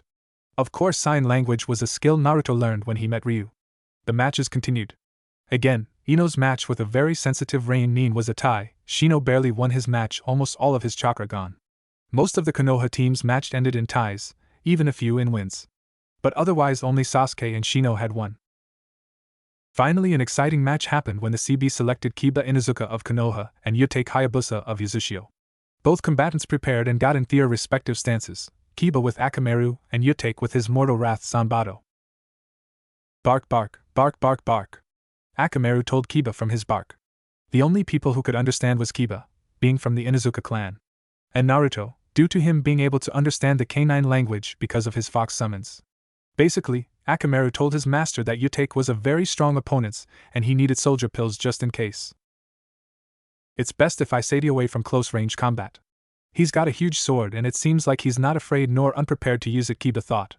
Kakashi had trained him well enough to partially stop his brash attitude and focus. Kiba weaved, that is the correct term for making hand seals, several hand seals, and yelled, lightning style, wolf's gale. Static electricity surrounded Kiba, which only meant it was for a combo jutsu. Ready, Akameru? Barked Thunder Tunneling Fawn. With that, his speed almost doubled as he approached Yutake, who just stood there, at high speeds. Yutake content to stand there until, Earth-style, Terra Trap. As Kiba and Akameru approached, they were swallowed by a giant dome of rock and earth. Everybody in the audience sweat dropped and anime fell when Yutake just sat down and started to polish his mortal wrath Zanbato. After a continuous string of SOBs, mother and asterisk hashtag S, bastard, and tunneling fangs, Kiba finally escaped. And barely in time. What the hell, the entire time he was polishing his sword? Kiba thought. Akameru told his master it was time for his special move. The Inuzuka just fist-bumped one fist to the other, and 3, 4-inch claws popped out. Imagine Wolverine's adamantium claws except they come out of a gauntlet instead of his skin. He charged at Yutake and weaved 6 hand seals that only Naruto and Sasuke recognized. Next thing the crowd knew, Kiba had created a stable Chidori, but it had a claw shape to it. Thank you, Kakashi-sensei. Trident Chidori! Kiba exclaimed as he yelled and ran forward. In the midst of the excitement, Kiba was surrounded by lightning, increasing his speed even further. Yutake saw this and brought out his large Zanbato to counter his jutsu. Both shinobi struggled against the force of their attacks. Then, to finish the long battle, the Hayabusa ducked with his sword, and slammed the flat side like a baseball bat. It was an unorthodox but effective move. Kiba was out cold on the ground with a few broken bones at the most. You were a worthy challenge, Inuzuka-san, Yutake told the unconscious boy. Kenshin announced the winner. The medic scurried to tend to Kiba and a worried Akameru. Yutake sushined back to his and Naruto's team, when Seer asked him what was with Kiba being surrounded by lightning. Truthfully, Yutake had no clue. Naruto saved the day and answered for him. That was built-up static electricity, and his own bioelectricity. Kiba's Wolf's Gale charged up his electric affinity for a later jutsu which turned out to supercharge his Trident Chidori. Masami finished for her brother. Kurama, it seems like Kakashi trained Kiba. And pretty well, if I may say. I agree, Kit, he made a good choice to ditch that power-hungry bastard. But just be careful. There may be more to the old Konoha 12 than meets the eye. Indeed. And that the way I like it. Indeed. And that's the way I like it. Alright, enough chatter, Kenshin yelled. The CSB started to randomize and landed on the next combatants. May Hinata Hyuga of Konoha and Sakura Haruno of Konoha please come down for the next fight. A.N. It is the moment you have been waiting for. Both fighters arrived. One lavender-haired mainly came faster than the other. Kenshin could tell by her chakra intensity, this would be personal and possibly bloody. Whatever Hinata had planned, hell hath no fury like an angry Hyuga scorned. Are you ready, you Hyuga whore? Sakura taunted. She still thinks she, a shinobi wannabe, could beat a self-trained Hyuga prodigy. But Hinata was focused and never let anger cloud her judgment. She used it to her advantage. So, using her revengeful attitude, she would throw Sakura by insulting her and her Sasuke-kun. Come at me if you can, Sakura! Of course the pink-haired Haruno took the bait, and charged forward with a kunai, attempting to slash or stab Hinata. The Hyuga adjusted herself into her Mizujuku and internally counter her attacks while have accurate attacks of her own. Attacks with accuracy, precision, and pain, internal. As soon as Sakura was in her range, she countered. 2 hits, 4 hits, 8 hits, 16 hits, 32 hits. Hinata would have done 128 hits, but that would be too quick of a punishment. You like that, you pink slut? Well, there is more in store for you. Sakura spit blood at Hinata's foot. Good, she has internal bleeding. Most likely mild from the amount of blood, is that it? You are just going stop. Would you ever stop hurting Naruto-kun like you did years ago? The realization hit Sakura. The only reason Hinata became her friend was because so she could eventually get revenge on her. You bitch, you always loved that demon from the beginning. You were never my friend, were you? I even thought about sharing Sasuke-kun with you so he could revive the Uchiha clan. Sakura yelled at Hinata, getting up. Her eyes fuming. But her emotions were of an ant compared to the ki Hinata was releasing. Don't you ever call Naruto a demon. Or say that I will ever be with that Uchiha treasure. The angered Hyuga yelled, clarifying her anger at the pink-haired girl and present clan member. Hinata got into the Hyuga Juken stance and charged at Sakura at speeds to make Guy jealous. She hit her all of her tenketsu in less than 10 seconds, 2 hits, 4 hits, 8 hits, 18 hits, 32 hits, 64 hits, 128 hits, 8 trigrams, chakra judgment. All of the places where she hit her tenketsu started to glow red and cross-connect.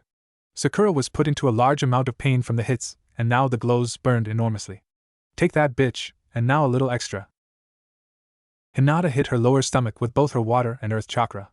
The effect pushed her back to the wall, and blood began to pour from her mouth. The winner was clear, winner, Hinata Hyuga. The crowd clapped instantly, some out of fear, some out of amazement, and others out of pure gratitude. Hinata jumped back to Naruto. Hinata-chan, that was amazing. He began to praise like a princess, because in his eyes she was. Hinata blushed more darker shades as Naruto continued. Kiba interrupted and asked, "Why did you hit her stomach at the end?" "I studied medical ninjutsu, chakra control and anatomy with Tsunade. And by combining both my Mizu and Iwa Juken strikes, I left her womb barren." Everyone started to laugh like there was no tomorrow. Sakura always bragged about becoming Sasuke's wife and bearing his children, and now she couldn't.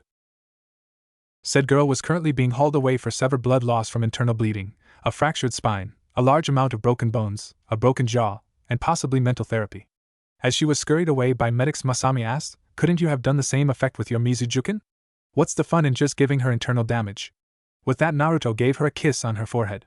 The result was her creating a new blush shade and passing out. "Same old Hinata-chan, Kit, you're up. He needs to focus more on the outside world other than his mindscape, thanks Kurama." Kenshin called out HT next two combatants, "May Naruto Uzumaki Namikaze of Yazushio and Yuwaka Kawari * of Kiri please come down to area for the next fight." Both fighters arrived, but something was off about Naruto's opponent. She had a strange scent to her, a pleasant one, but strange. What else was strange was her battle outfit, if that was what you wanted to call it. Yuwaka was around 17, with dirt blonde hair, hazel eyes, and wore a two-piece, navy blue, skin-tight suit, which revealed all of her feminine curves well. Imagine Zero Suit Samus. Kenshin began the match. Begin. The moment the match began, Yuwaka made a tiger seal. Suddenly, Naruto smelled a strong, pleasant scent. Another thing was that his heart was pumping and his opponent was very appealing to him. "Kit! Snap out of it. Stop smelling from your nose and do what I tell you."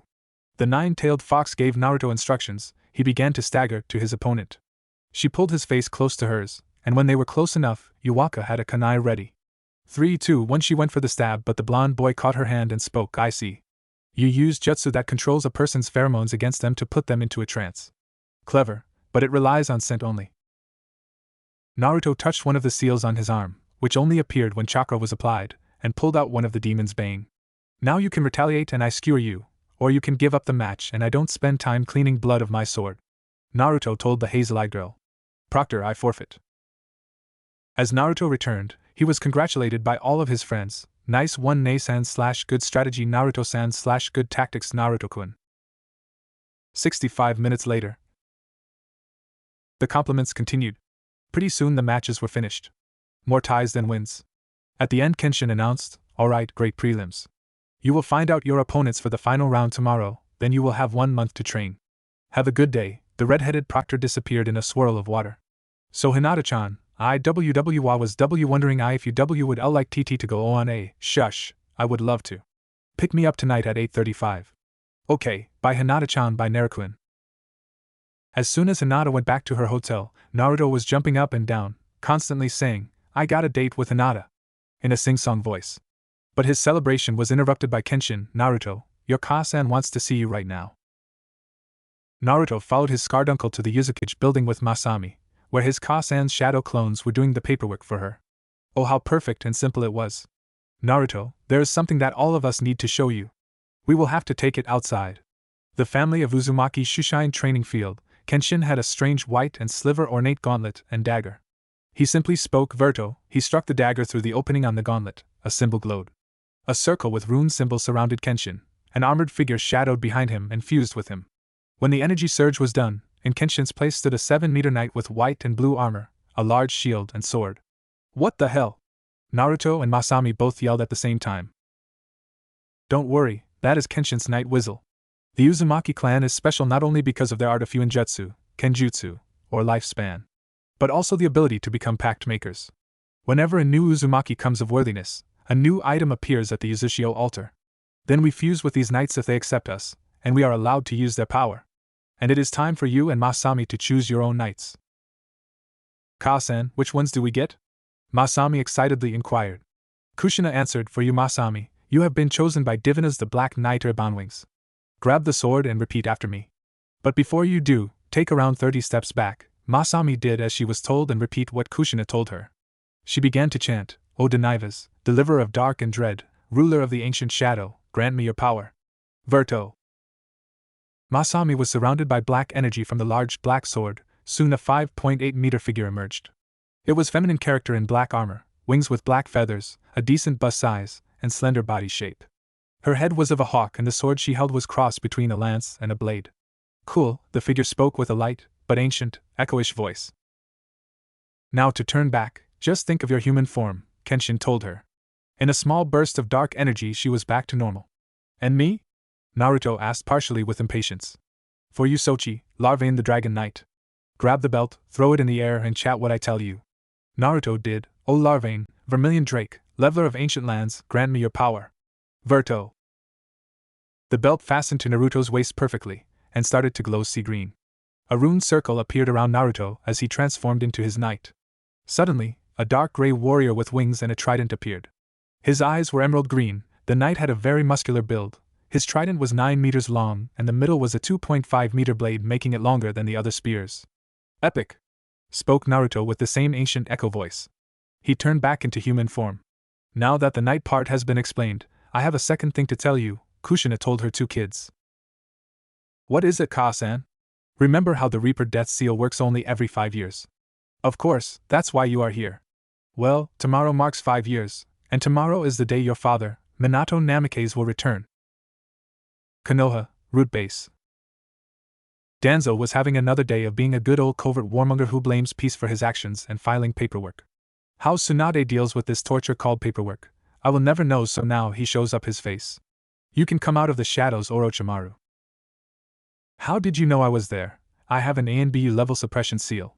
Orochimaru inquired. Danzo simply answered the obvious, your chakra and how twisted it is. But enough of that, we had an agreement. You give me the Kyuubi and I give you Sasuke. Orochimaru had the darkest soul for a human, and not really, they do not know of Naruto. Chakra is represented by the color. The snake Sanin's was purple, whereas other people's was green or blue. Those pure of heart were white. There was a myth of certain strong individuals who survived through the worst experiences and remained sane and good.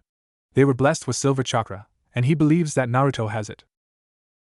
Orochimaru just chuckled evilly and answered, well, that brat was difficult to find, but I received information 2 hours ago on his location. And those 3 years, he was most likely training to get stronger. Would you want a weak, untrained weapon or a strong, elite one? Danzo was taken aback. He used his tactic against him. Fine, but do not fail me next time. When will you retrieve him? Give me 1 month, Orochimaru replied. He could see the confusion in his face. Listen carefully. This is what I have planned. Hokage Building. Just another day of being Tsunade, sake and the damned paperwork. When finished. I deserve more sake, Tsunade thought as she opened another bottle. She brought tea bottle to her lips, until the flooring in front of her cracked and a tree emerged. Inside the tree was a green and brown fox with yellow slit eyes. The fox astonishingly spoke, my name is Mori. Do not be alarmed, I am not here to harm you. Instead I was asked by my master to deliver a message on behalf of the Uzumaki. The female Hokage unlatched the container on the side of his collar, and read the scroll. A smile that rivaled Naruto appeared on the Fire Shadow's face.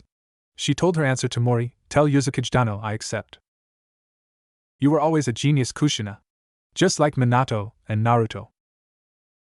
Uzushio. When is Tusan coming back? Masami asked in joyful tears.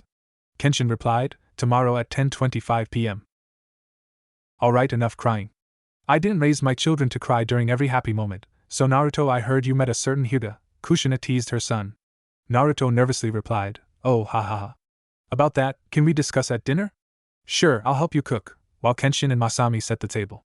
But before you do, I recommend you take a shower. The Uzumaki family got bathed, prepared the table, cooked, and began to eat. The silence was broken by Naruto keeping his promise, so after the preliminary round, I asked Hinata Hyuga as soon as Naruto said that, Masami, Kenshin, and Kushina spit out their drinks, Hinata Hyuga on a date, which is at 8:35. They couldn't believe it, Naruto had got a date with the Hyuga heiress, the girl he had admired secretly for 16 years. After Kenshin was done pounding his chest, he couldn't be any prouder, Naruto my boy. I am so proud of you. So Nasan, when's the wedding? The female teen Uzumaki teased/asked. Kushina encouraged her daughter's teasing. I agree. When will I have grandbabies? Naruto couldn't take it anymore. It was even worse than him and Sia. Yeah, bye. The blonde disappeared in a yellow blur. And the next thing they knew, a room door was locked. This left the rest eating and talking without Naruto. The situation left Kushina only thinking one thing, just like Minato-kun. Naruto's room. After the blonde Jinchuriki moved into his new room 3 years ago, he made a lot of changes. The major one was him actually keeping it clean, half of the room being full of weapons, and the other half with teen stuff.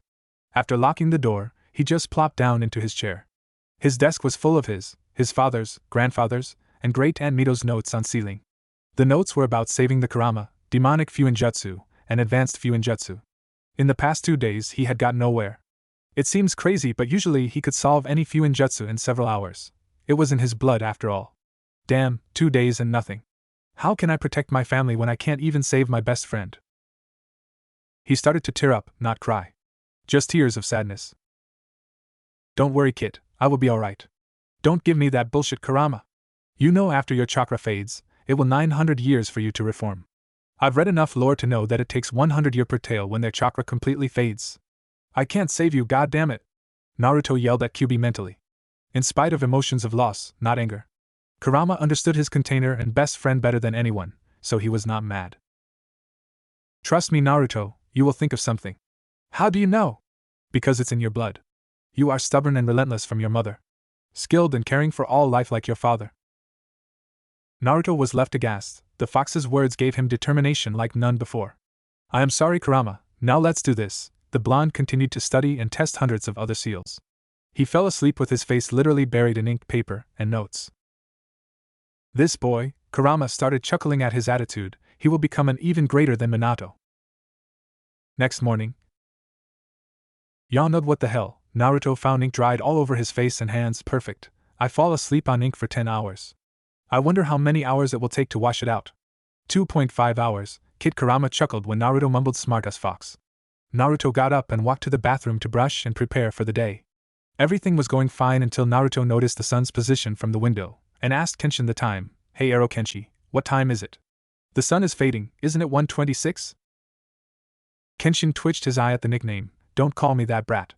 And for your information, it's actually 6:26 p.m. OSHIT. My date with Hinata-chan is in 2 hours and I still have INK on my face. Thank you, Ero Kenshi.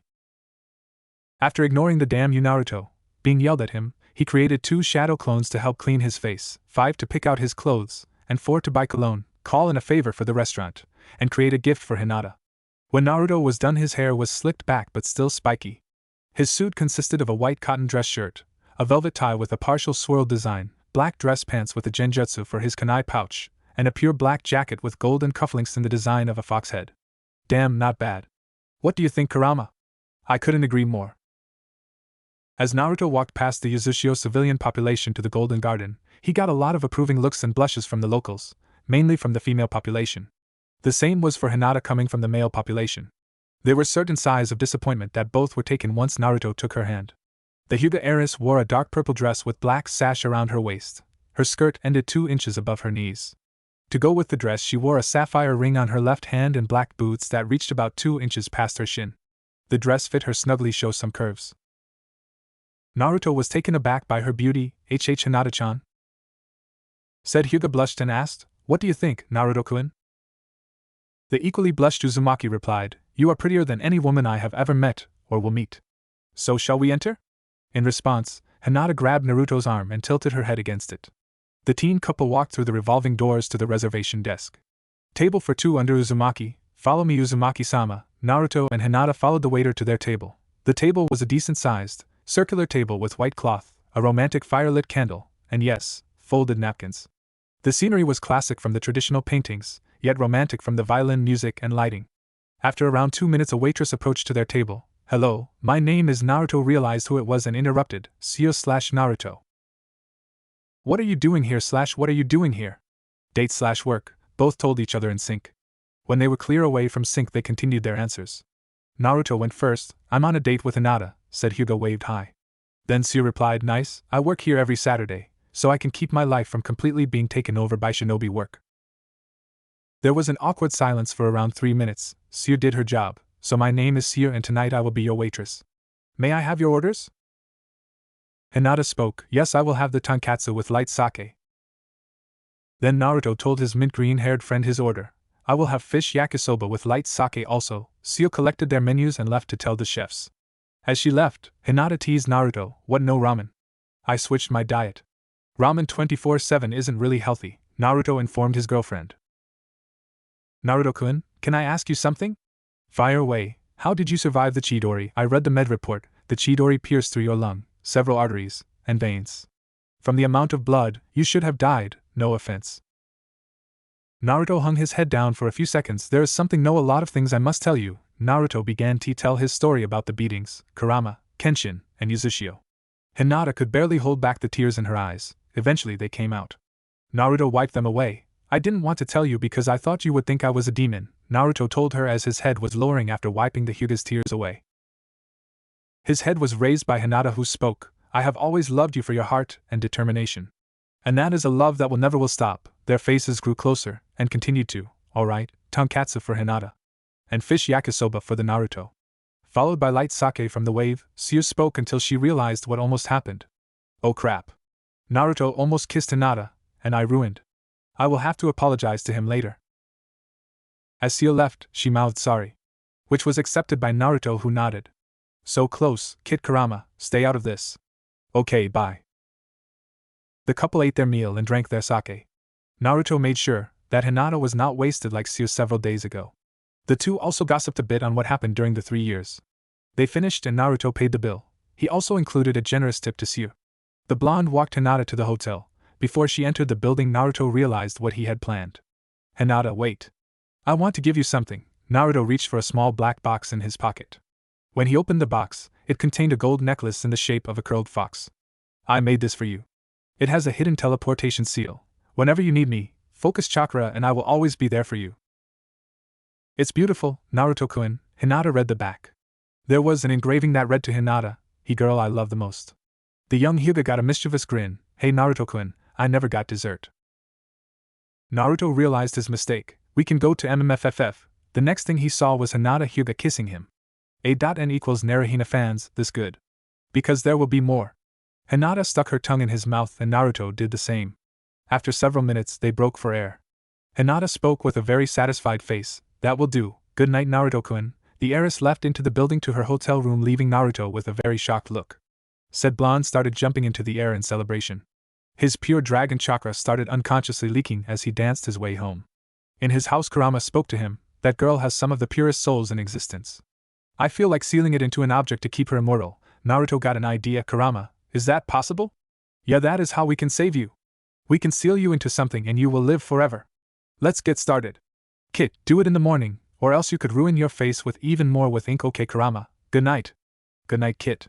He is a genius. And slept thinking of saving his best friend and of the details of his first kiss. The taste, the excitement, the touch, and the realization. Oh, did he sleep well that night?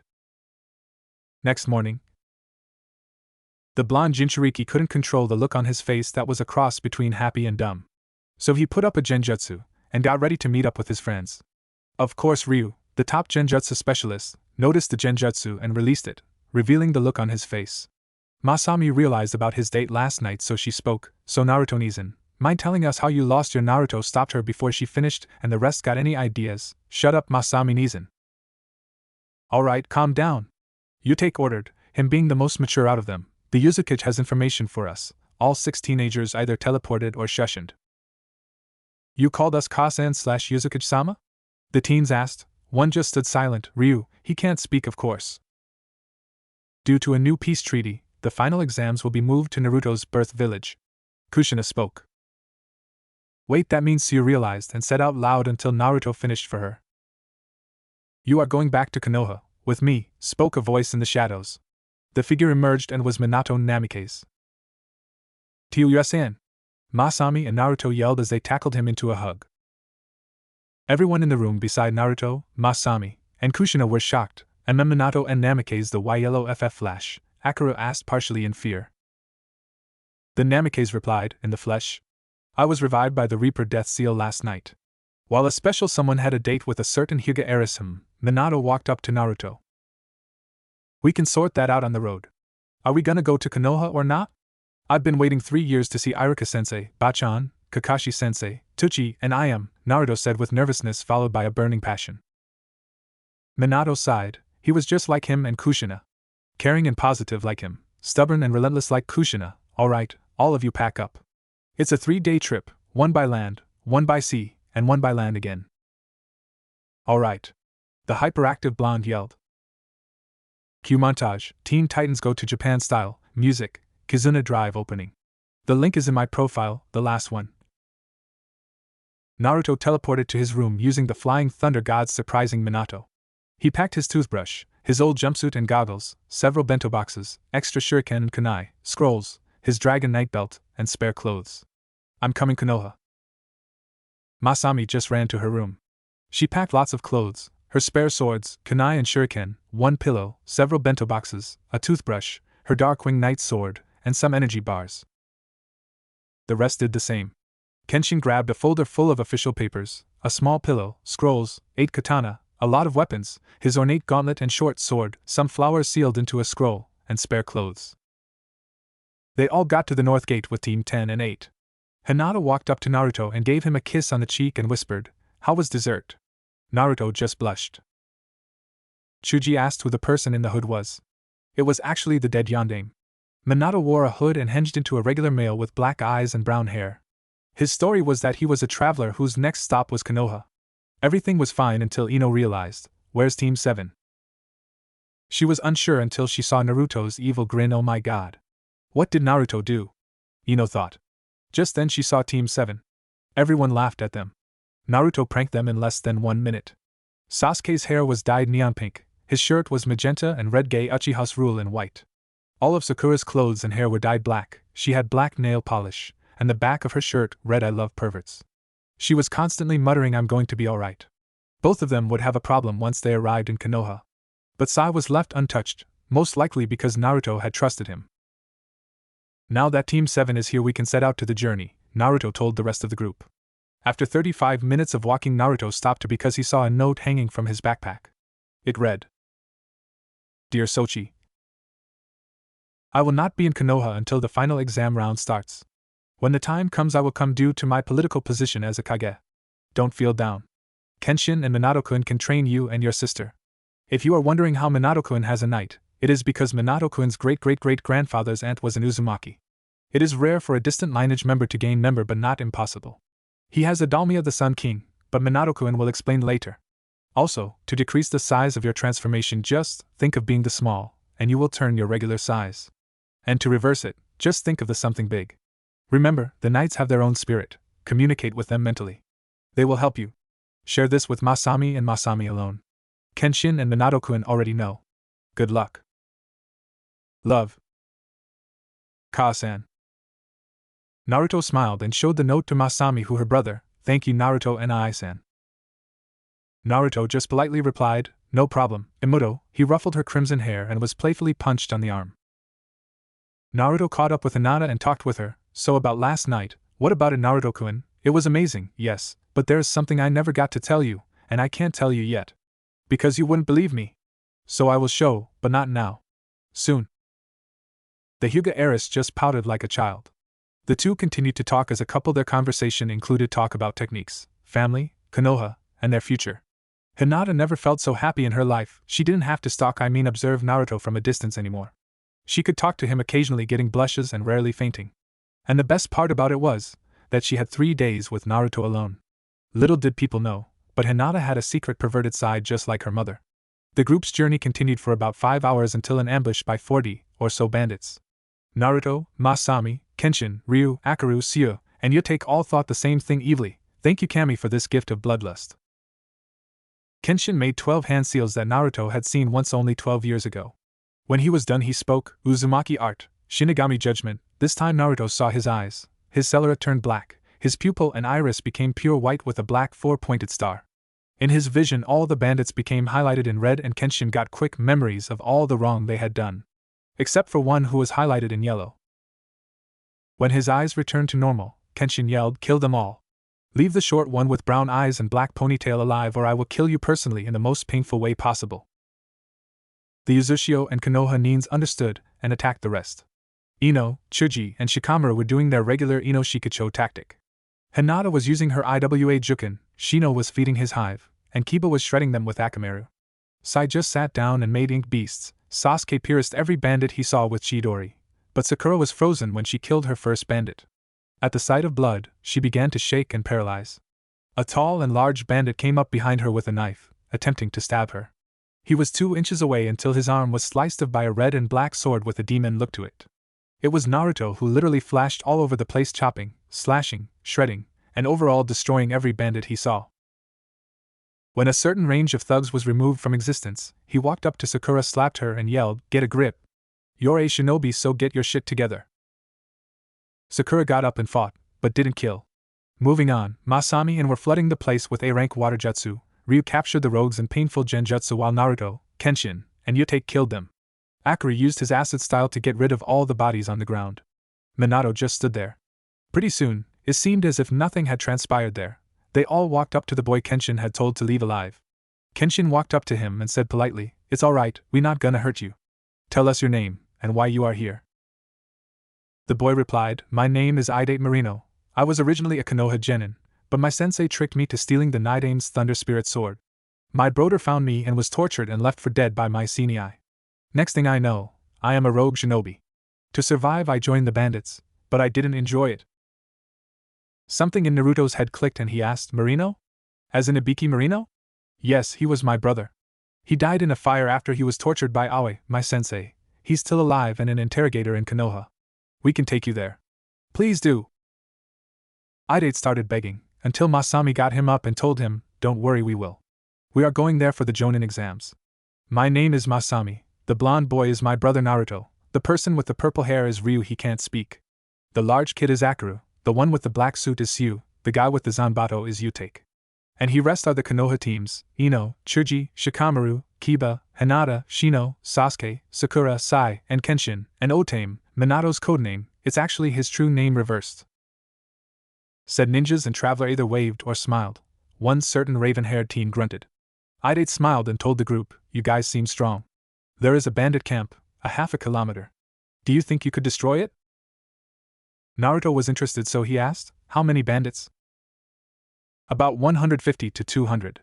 Can why?" Idate replied / inquired. He didn't get to finish due to the amount of bloodlust coming from the Uzushio Nins. Naruto answered, "You bet we will." On their way there, Naruto and Kyuubi spoke in Naruto's mindscape. In his past research, he learned to alter the environment, so he changed it to a luscious forest with nearby lake and lots of rabbits for Kurama to chase.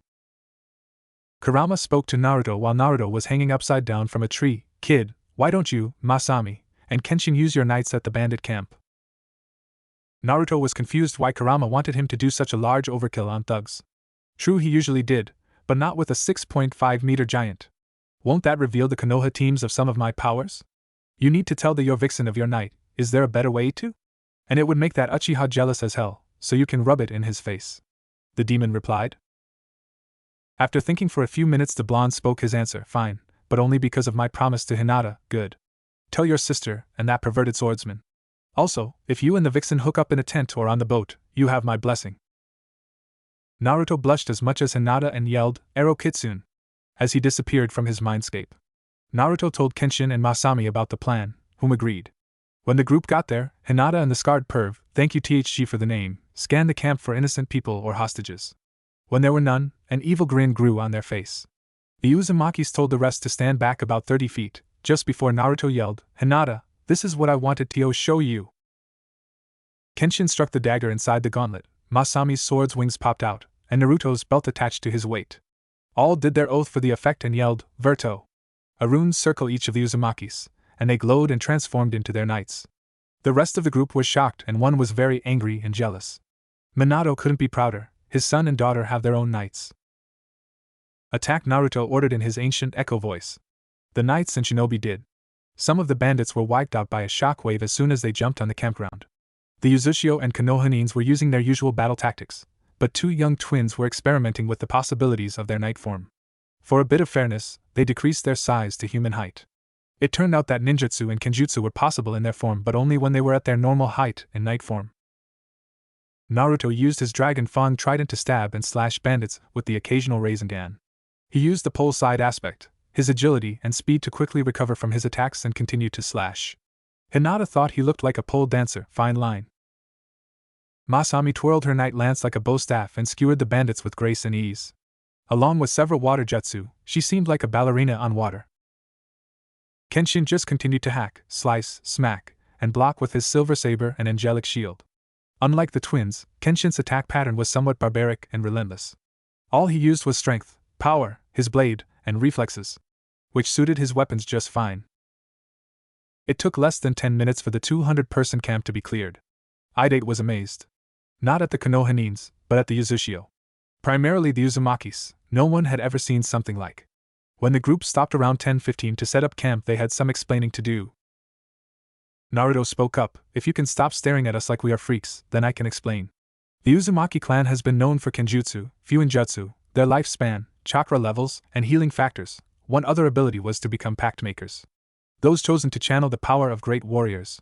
But we are still human." Sasuke had enough. "Dobe, I demand you give me that power." Naruto, Masami, and Kenshin just laughed at him. Masami spoke. 1. You aren't an Uzumaki, then Kenshin continued, "Must be chosen." Finally Naruto. 3. Tell that to someone that cares. You can't do anything to me, because I am stronger than you and uncorrupted. Now if you don't mind, good night. We have to wake up at 6:30 to make up for the time we lost. They all put out the fire and went to their respective tents. The blonde Jinchuriki frantically checked his backpack for his tent only to find that he never packed one. Naruto found his solution, one he did for 6 years straight. "I guess I can sleep on the trees like in Konoha." Naruto Chakra climbed to a tree. He was midway until Hinata stopped him and spoke with a very dark blush. "Why YUCC can SS sleep with MME in my TT tent?" "Really? Are you sure I can?" "I kinda sleep without my shirt," Naruto said to his girlfriend, a bit flushed. She nodded and replied, "Just give me a minute to change." She went into the tent and after 2 minutes, told Naruto that it was okay to come inside. When he did, Hinata was wearing purple pajama shorts with a loose night shirt. The embarrassed Hyuga looked away with her head down and a blush on her face. The equally embarrassed Uzumaki was wearing black sweatpants with an orange line and a gray muscle shirt. "It's alright, Hinata-chan, you look beautiful." The couple got settled into their sleeping bags. "Good night, Hinata-chan." Naruto kissed her and fell asleep. The entire time Hinata thought one thing, "Squeal, Naruto-kun actually kissed me without me kissing him." Soon they both fell asleep. The next morning, Naruto's eyes peacefully awoke. He felt something soft and warm on his chest. He looked down to see the sleeping face of Hinata Hyuga. "A.N. Who did you expect, Ano?" As he slowly got up, the lavender-haired girl did too. "Good morning, Hinata-chan," said teenager, opened her eyes to see her body over Naruto's and her face on his muscular chest. His figure was not ripped like a steroid freak, but he was muscular for his age with a six-pack. Suddenly a camera flashed, and behind the camera flash was Masami Uzumaki. Both Naruto and Hinata got up and chased the female Uzumaki. Naruto kept yelling, "Imuto, if I don't catch you, I swear to Kami I will prank you harder than I did to Sarijiji." Around 3 hours later, the camera was destroyed. The couple were blushing, but everyone was on the road. The blonde Jinchuriki and Lavender Heiress both thought, "This is gonna be a long trip." It was another day in Konoha for Tsunade. The civilian council was bitching, sake was being drunk more than it could be bought, paperwork from hell was being finished, etc. She didn't want to admit it, but when Konoha's economy went down, they started to get some sense knocked into them. Some, not a lot. The Hokage didn't have to worry about anything for the rest of the day. Why? Because today was the day Naruto was going to return to Konoha. The busted blonde had waited years for this moment, so once an ANBU told her of Konoha's Jonin test candidate's return, she was ecstatic. Enough so that she shushed him to the west gate. Iruka was walking around as usual, remembering his times with Naruto until he saw Konohamaru running towards the west gate. The boy just stopped to tell Iruka the news, then ran off. "The boss is here." 15 seconds later, Iruka was running with Konohamaru to the gate. Kakashi noticed all the commotion while he was with Kurenai, Asuma, Anko, Yuzuki, Gunma, and Guy. So he followed the teacher and student. Soon, so did the rest of the Jonin/ANBU. When all of the group arrived, they saw their teams, but in front of them were 7 they didn't recognize. That was until Kakashi saw the blonde hair and Yuzuki saw the 3 scars and red hair, Naruto/Kenshin-kun. They 7 just walked with the rest to the west gate. When they got there it was mainly catching up. Where were you / when did you become a stud / how are you / don't almost die like that, gaki / nice swords / your flames burn brighter than ever. The blonde briefed everyone, this is Masami my twin sister, this is Ryu he's mute, this is Kenshin my uncle, these are my best friends Sue, Yutake, Akaru, and this is my girlfriend Hinata, Naruto said as his friends, sister, and uncle nodded / waved. Whereas Hinata kissed him on the cheek. Suddenly Kenshin walked up to Yuzuki and gave her the bouquet of lisianthus and hydrangeas. In return she slapped him, that was for almost dying on me, then she kissed him. When they parted she spoke, that was for coming back Kenshin-kun. I heard about hate, don't worry. When I find that IWA shinobi, I will make sure they wish their mother never opened her legs. A.N. Furious 7 reference for the win. Suddenly an ANBU arrived, the Hokage, ninja and civilian council request your presence. They followed the ANBU to the meeting room. As soon as Naruto got there, he threw a senbon at Mabuki Haruno's throat and forementioned, before you say anything she was going to screech and it is just a paralyzing agent, he grabbed the senbon and it back into his pouch. Tsunade spoke up, we have gathered you here to analyze certain factors of your family. I believe you have a sister, am I right? Yes I do, she is known as the Crimson Wave Naruto said and was interrupted by a councilman, then she should be wed to the Uchiha. She is strong and will bear him with strong chill. The temperature dropped when Naruto emitted Ki, picked up the same fat councilman, and yelled, never say that. I would rather die than ever let Sasuke touch my sister. I demand you put me down. Naruto just answered in a cold voice, 1. I am not the scared little boy anymore and 2. Nor am I a Konoha shinobi, 3. As primary heir to Yuzashio, I can easily wipe out Konoha when I turn 17. 4. I will drop you but only because of our peace treaty in 5 weeks. Tsunade broke the tension by informing, because of you being the last living Namikaze, you can either rejoin Konoha or transfer all of the Namikaze asset rights to yourself in Yuzashio. The Jinchuriki dropped the fat civilian and thought for a moment then said his answer, sorry Hokage-dano, but I am staying where I belong. Plus I have a clan to revive at this the civilian council, Danzo, Hamura, and Koharu grinned until, with the girl I love and only her. I don't want you sending whores after me so I Konoha can have super soldiers. Okay, we respect your decision. And there are 2 things that are rightfully yours, Tsunade informed and gave him the Shodame's necklace and his slashed Konoha forehead protector. Naruto put on the necklace and put his headband in his pouch, thank you Hokage-sama. With that Naruto and Masami left, and Kenshin was left in the room. The council grinned at him. He just grabbed his sword and halfway yelled, you bastards better not even think about me helping you. I have my own girlfriend and I love her very much, so go to hell. He cyclone shoe-shined out of the room. Danzo kept thinking, such power. I must have them en route. When Kenshin caught up with Masami she was worried and sweating, what happened? Naruto Nizan just ran away, I lost him. Where could he be? Kenshin was unsure, I'm not sure. I haven't been to Konoha in 16 years, just then Hinata appeared and quietly spoke, I know where he is. The trio found him on Hokage Mountain, sitting on the Minato Namikaze's head. He just faced the village and spoke to his girlfriends, sister, and uncle without facing them, I used to always come here 3 years. It just felt right, and now I know I always sat on my father's hair. Masami inquired him, what's wrong Nizan? He just got up and said, everything is fucking wrong. The village, my past, my life, these bastards treated me like a demon throughout my life, and now they come begging back at me. Especially those advisors and Danzo. He put his head down and the 3 saw tears falling on the ground. Hinata ran and hugged Naruto and told him, you haven't done anything wrong Naruto. Minato-sama sealed the QB inside you for a reason. He knew his son could master the power and use it for the right purposes. Kenshin walked up and informed, don't worry nephew, they will get their time. Naruto just responded by getting out of their grip and saying, they want a demon, they're gonna get one. Naruto released some dark chakra then calmed down to say, let's go to the hotel, I'm tired as hell. Next day. Nisan get up. Masami yelled at a very exhausted Naruto. He didn't move so the redhead twin grabbed a pillow, used water-style, water bullet on the pillow, and threw it at Naruto. He just unconsciously caught the pillow and threw it somewhere hitting Kenshin who spilled his green tea on his pants. Nisan, the combatants for the final round have been announced. Instantly Naruto got up, brushed, made his hair, changed his clothes, ate breakfast, grabbed his sister's arm and left for the arena. Kids was what the scarred uncle thought as he changed his clothes too from the stain. When Naruto and Masami arrived, it was a crowd of shinobi and civilians. Most of the shinobi respected Naruto for his sacrifice but the civilians still hated him. Naruto just stood on top of the arena, and wrote something on paper. He gave the paper to Masami. It read, "Dear citizens of Konoha, the fighters for the Jonin exams have officially been announced in 1 week. 1. Tsushin Arashi vs. Hinata Hyuga. 2. Uchiha Sasuke vs. Uzumaki Masami. 3. Akira Hotoki vs. Shino Abrame. 4. Naruto Uzumaki vs. Yutake Hayabusa. 5. Shikamaru Nara vs. Tayamo Irazu. We request that manners are maintained due to the visit of the Yuzakage, Reikage, and Kazekage for a new peace treaty. Thank you. Tsunade Senju, 5th Hokage."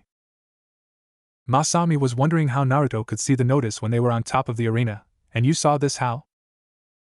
"Simple. I sent chakra to my eyes, thus improving my vision further from Kurama's chakra infusion. Then I looked at the notice reflection and copied it upside down," Naruto said as his eyes returned to his normal steel blue slits instead of the blood-red ones. Masami realized something. "How's Kurama-san?" Naruto just spoke in a glad voice. "I saved him." Masami couldn't believe it, so he explained. Flashback no Jutsu. "Kurama, are you ready for this?" "I'll be alright, but I'm worried about you. The seal strain of my soul could kill you." "Worth a try. You can't live life to the fullest without a couple risks." "Okay, let's begin Uzumaki art." Angelic Soul Seal. The ceiling started. Kanjis glowed in white around Naruto and red around Soul Redeemer. He screamed from the pain. Kurama was right about the strain. Kurama's form became like a go's, but it was scaled down to the Akamaru's size. "Naruto, why did you use the Angelic Soul Seal? It's not meant for demons." "It's gonna kill you." Naruto barely answered. Why you're NN not a demon? So UWW won't be sealed like one." Naruto screamed out in pain. The fox could only watch as the blonde was inflicted with pain. Soon the nine-tailed fox was absorbed into the sword. The sword's form shifted and glowed with purple energy. When it was done, it had a handle 1 foot long covered in black material. The blade was still black but was also outlined in red. Above the hilt was a half-cross and curved blade made protect the user's fingers. A.N. Imagine Elucidator but black and red. The most noticeable thing was the kanji on the blade that said Kyubi on one side and Soul Judgment on the other. "Kurama? Stupid brat, you could have died." "Well, if I did, then you would have lived. Plus it was either me or none. Fine, but get some sleep. You look like shit." Naruto just plopped on his bed like an anchor. Flashback no Jutsu completed. Now Masami understood why Naruto was so tired and why he was a bit more carefree. But all in all she was happy. "Bonkidiot Nizan, you could have died. But it's good you saved Kurama." "Why must you be like Ka-san?" the blonde said as he rubbed his head. "Genetics. Does that mean you aren't a Jinchuriki?" the female Uzumaki inquired. "I sealed the will of Kurama's soul, not the will of his chakra. So technically I still am a Jinchuriki, but Kurama is free partially until I die." Naruto said in a proud voice, "Let's go practice." The brother and sister headed for Training Field 7. They started by Kenjutsu katas. Masami and Naruto were learning a 3-sword style called Devil's Blade. Then when they had mastered it, they would learn the 8-sword style called the Rapid Stinger. After their katas, came the usual training exercises with gravity seals. By the time they started sparring it was 3 p.m., so duos stopped for lunch. They headed back into town, or you could say Naruto dragged Masami to Ichiraku Ramen. "Come on, Masami. Just try it." Masami struggled to get out of her brother's grip. Damn Kenshin and his grip training. Every day he greeted you with a handshake that rivaled Swanda's punch in strength. Eventually, you'd get used to a correct grip to support Kenjutsu. But what about the Akimichi barbecue? Can we please try that later for dinner? Hurry, before the lunch rush. Masami felt herself be teleported. "How did you put a seal tag when we are barely on our second day?" the female asked. "Shadow clone," Naruto simply said as he got into his seat, and handed Masami a menu as he too took one. "Old man, can I please get some miso ramen?" A cook about in his mid-60s came out of the kitchen along with a girl in around 19. "Please don't call me that. My favorite customer used to call me that before he disappeared." "Tusan, it's I am," spoke in a very surprised voice. "Naruto Uzumaki at your service," the blonde said as his grin grew. "Good to be back." "Who is this Naruto? Your girlfriend?" I am sad in a sly tone until Naruto spoke. "That is my sister, Masami, I am Chan." Said sister waved high, with a faint blush on her cheeks. "Can I have 5 spicy shrimp ramen?" "You are Naruto's sister, that much I can tell." I am took their menus and told her father, "Tusan." 15 miso ramen and 5 shrimp ramen. When their ramen arrived, it was piping hot, just the way the Uzumakis liked. Naruto began and was on his 3H bowl, while Masami hesitantly took her first bite. Instantly she realized why Naruto always came here. Said Blonde noticed this and asked Tucci for 10 more shrimp ramen. When they were done, Naruto commented, "Thank you IM and Tucci for everything. Can I request something?" "What is it, Naruto?" Tucci asked. Naruto just replied with his famous fox grin, "I would like to request you to move Ichiraku ramen to Yuzushio in honor of the Uzumaki clan." IM and Tucci's eyes were big as saucers. This was too much for them. Also, the Yuzukage and Yuzushio would be happy to present you with a 5-star gourmet kitchen and a staff of waiters, waitresses, and chefs provided by Yuzushio. "We accept. Thank you, Naruto." Tucci continued to thank the Jinchuriki while IM gave him a sisterly kiss on the cheek. Naruto suddenly remembered what he had planned since he was 7. "I also have payment for all the ramen you gave me." Naruto handed them a scroll. Now when he opened it, Tucci fainted from the amount of money. "Naruto, this is over 300,000 ryo. How did you get this?" IM asked as Naruto rushed to catch the girl's father, but he managed to respond, "I saved up. I promised you and your father that I would repay you, and I always keep my promises. I wish you a good evening." With that, Naruto disappeared in a yellow flash. When Naruto got home, his sister was dressed in a very nice red dress. "Nissan, where were you?" "I was training." "I don't care. We have plans with Hinata, Sue, Yutake, Akaru, and Kenshin." Masami's eyes were on fire, and he was overwhelmed by an endless rant. "Imuto. I'm just wearing a henge, release." Naruto transformed from a sweaty training suit to a classy, tuxedo blonde with gel back hair and gold cufflinks. "So ready?" The redhead female just smiled and spoke as she grabbed Naruto's arm and walked outside. "Okay, but you're paying." "Damn you, Akaru." Next morning, 6 days later. "Kit, the match is in 1 hour. Get your ass out of bed and go get ready. Your sister and uncle left 45 minutes ago." The QB shouted at Naruto, whose eyes opened pure crimson and he was a blur of red, black, and yellow as he got ready. He was wearing his usual shinobi outfit, but on his right bicep was his Yuza headband, due to him wearing his Konoha one on his forehead to signify his anger towards Konoha. Not bad. This is something I should have done long ago. Careful with that chaos chakra, Kurama warned him. Naruto might literally kill himself if he doesn't calm down. Even a shinobi must know his limits to surpass them. "Okay, let's go," Naruto yelled, and he ran with speed enough to make the Raikijin jealous. Midway, his body bursted with red lightning. A.N. Imagine reverse flash, because respectfully I think red lightning is cooler than yellow. The Crimson Speed Seal worked, Naruto thought, as Chibi Naruto did his happy dance in the mindscape, causing Kurama to anime fall. He ran with such speed, Naruto was there in less than 25 seconds. When he arrived, ran in circles to make a cloud of smoke. Suddenly a pillar for fire erupted, and out of it was Naruto standing on Gamabunta. Gaara was Styoc just like every day, but he was relieved Naruto was safe and here for the Jonin exams for him to view Naruto's growth. Kushina was pleased with Naruto's choice of headband placement. The Raikage freaked out when he saw the yellow flash using his speed technique. He got up and yelled, "How the hell are you still alive, and how do you know my jutsu?" Naruto just calmly dispelled Gamabunta and yelled back, "Right family but wrong generation. And as for the red lightning, it is my Crimson Speed Seal. Otherwise, hello, my name is Naruto Uzumaki Namikaze, and let's get this party started." Most of the travelers and shinobi from foreign villages cheered because they recognized him as the Crimson Cyclone. But the villagers from Konoha tried to boo, but they found demonic ki directed precisely at them. Gemna appeared and Naruto leapt into his seat. "May I have your attention? Can Hinata, Hyuga, and Tsuyoshinashi please come to the field for the first fight?" Both combatants came to the field in an instant. 3, 2, 1, fight. Hinata activated her Byakugan and Tsuyu quickly weaved seals. Water style, dragon bullet. Tsuyu shot small pellets of water at Hinata, who used her Mizujuken to gather all of the water-infused chakra and redirect it back at her. Thankfully it was a single projectile, so Tsuyu managed to dodge. Hinata ran at Tsuyu with a kunai in her hand ready to throw. At a range of 2 feet, Hinata threw it at Tsuyu's feet. Tsuyu looked down to avoid the hit, which gave Hinata an opening. The Hyuga swiftly punched Tsuyu in her sternum, effectively knocking the wind out of her and pushing her back 17 feet.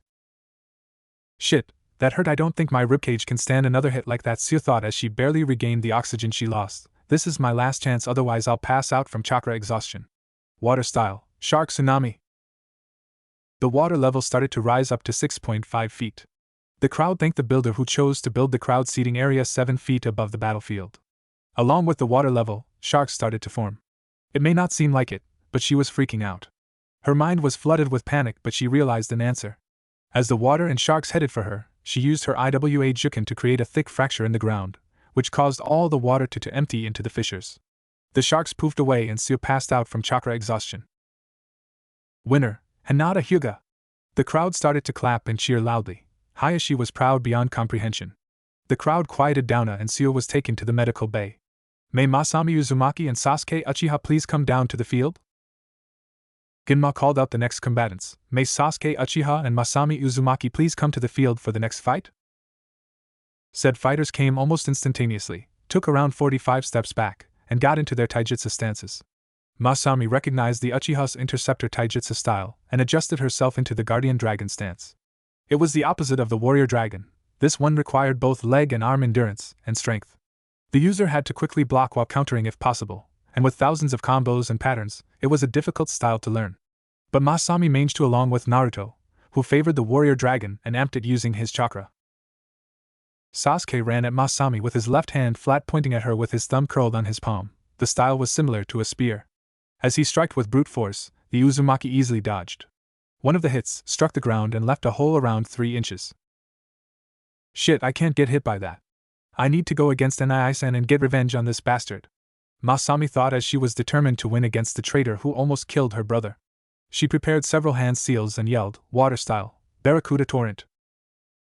Chakra seemed to drift through the air and then water started to appear from the air. In the water formed thin, long fish with razor-sharp teeth and swam to attack Sasuke who was submerged while Masami was standing on the water. Sasuke quickly swam up, jumped, and used a familiar jutsu. Naruto quickly recognized the hand seals and warned his sister, Masami, he's going to use Chidori. Get out of the water. But it was too late. Sasuke dived down arm first and yelled, Chidori wave. The lighting flowed through the water causing the Barracuda to be destroyed and Masami was electrocuted. She fell once the water faded, but stood up. From her posture, the electricity numbed her left leg and right arm and shoulder. She grabbed made one hand seals, just then Sasuke was in front and the sound of multiple birds chirping filled the air. Chidori, Sasuke just spoke in a cold voice. His Chidori stabbed the female Uzumaki in her stomachy.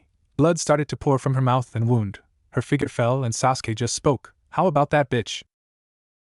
Naruto could only witness in horror as his sister was stabbed by the very same jutsu that almost killed him.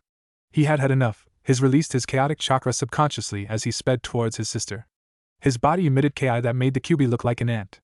The blonde's eyes became crimson red like usual, but his sclera, whites of the eyes, turned black. He ran towards his sister, but Sasuke blocked him. That resulted in Naruto throwing a right hook which broke the Uchiha's jaw and sent him back several feet. The male Uzumaki made around 45 hand seals at very quick speeds and said a jutsu, angelic sealing art, transfer of burdens. The area started to fill with pure white and silver chakra. The feeling was warm and cozy, angelic some would have said. Masami's blood flowed back into her body, and she gasped as she regained consciousness. The redhead looked around and saw her brother Nisan. You used that jutsu, didn't you? All the Jinchuriki weekly said was, Masami, don't be so careless with anger and hatred. His abdomen started to burst out with blood and his mouth poured blood too. The crowd was shocked at what happened. A teenager had healed his sister from a very fatal wound, but something was wrong.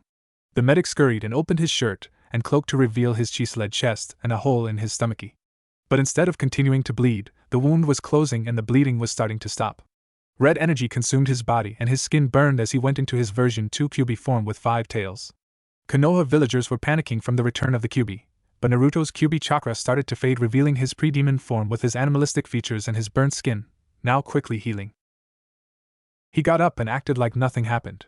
In the Kage box, the Reikage was amazed of Yuzushio's shinobi. Yuzukage Dano, how did your shinobi do that? Kushina just answered with extreme proudness, he is a special case. Naruto used to be a Konoha shinobi but was betrayed by the very shinobi that stabbed that girl who is actually his sister. And the same shinobi almost killed him during a retrieval mission to prevent him from going to Orochimaru. Gaara spoke up and asked, why would you have a traitor in your ranks? Tsunade just sighed and replied, the civilian council is paying. Them and the villagers all tried to overpower me, but I manage. Gaara was mystified by one factor. How do you know so much about Naruto? Kushina just grinned and answered, because I am his mother Kushina Uzumaki and he is the heir of the Uzumaki clan. A mother cannot be a mother without learning about her son. And Gaara-san, Naruto has told me about you. Thank you for helping him during the retrieval mission. Glad to help, But I should be thanking you and your son. He saved me from myself and helped me befriend Shikaku. The sand shadow spoke with a now common smile. I think the next match is about to start. Back on the field, Genma got out of his stupor and yelled the names of the next two combatants. May you take Hayabusa and Naruto Uzumaki please come to the field. Naruto was already there and just got into his usual Fox Fang Kenjutsu stance with his new soul's judgment. Yutake just calmly walked and grabbed his oversized Zanbato. I guess this battle will decide Uzushio's best swordsman, Naruto-san. Naruto smiled with his blood-red demon eyes and spoke with a voice that partially scared Yutake. I guess so, Yutake-san. So don't expect me to hold back. Naruto ran at Yutake with white-hot fury and swung at the Hayabusa's feet, who jumped and brought down his Zanbato vertically. The blonde horizontally flipped aside and used a jutsu, wind style, gale wall. The wind picked up, and as it did, Yutake felt the wind hold him like an invisible prison. In front of him was Naruto preparing to slice him. Just then Yutake used his own jutsu, earth style, headhunter. The calm swordsman disappeared into the ground. Naruto heard movement in the ground, but when he realized it, he was in the ground. Yutake grinned with victory until the blonde poofed.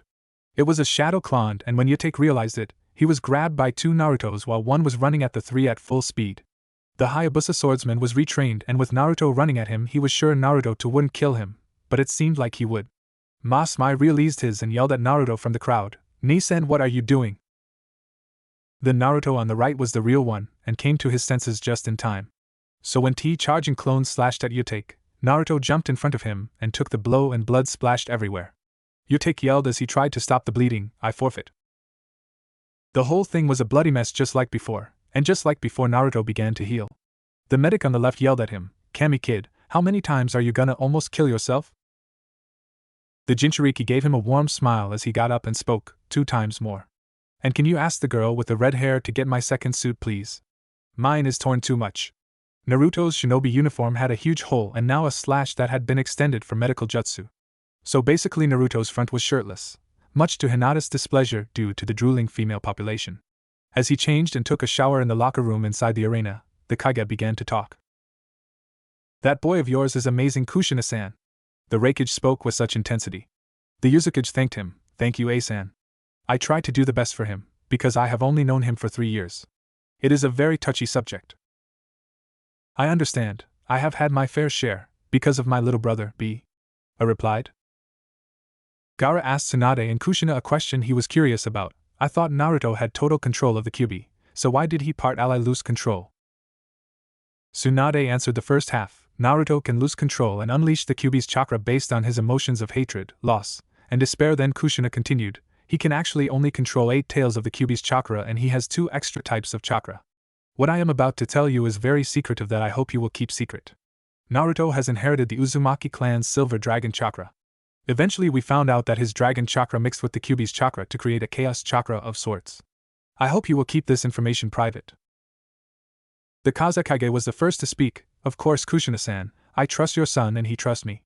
So you can trust us." "I agree. I owe you for what my forefathers did.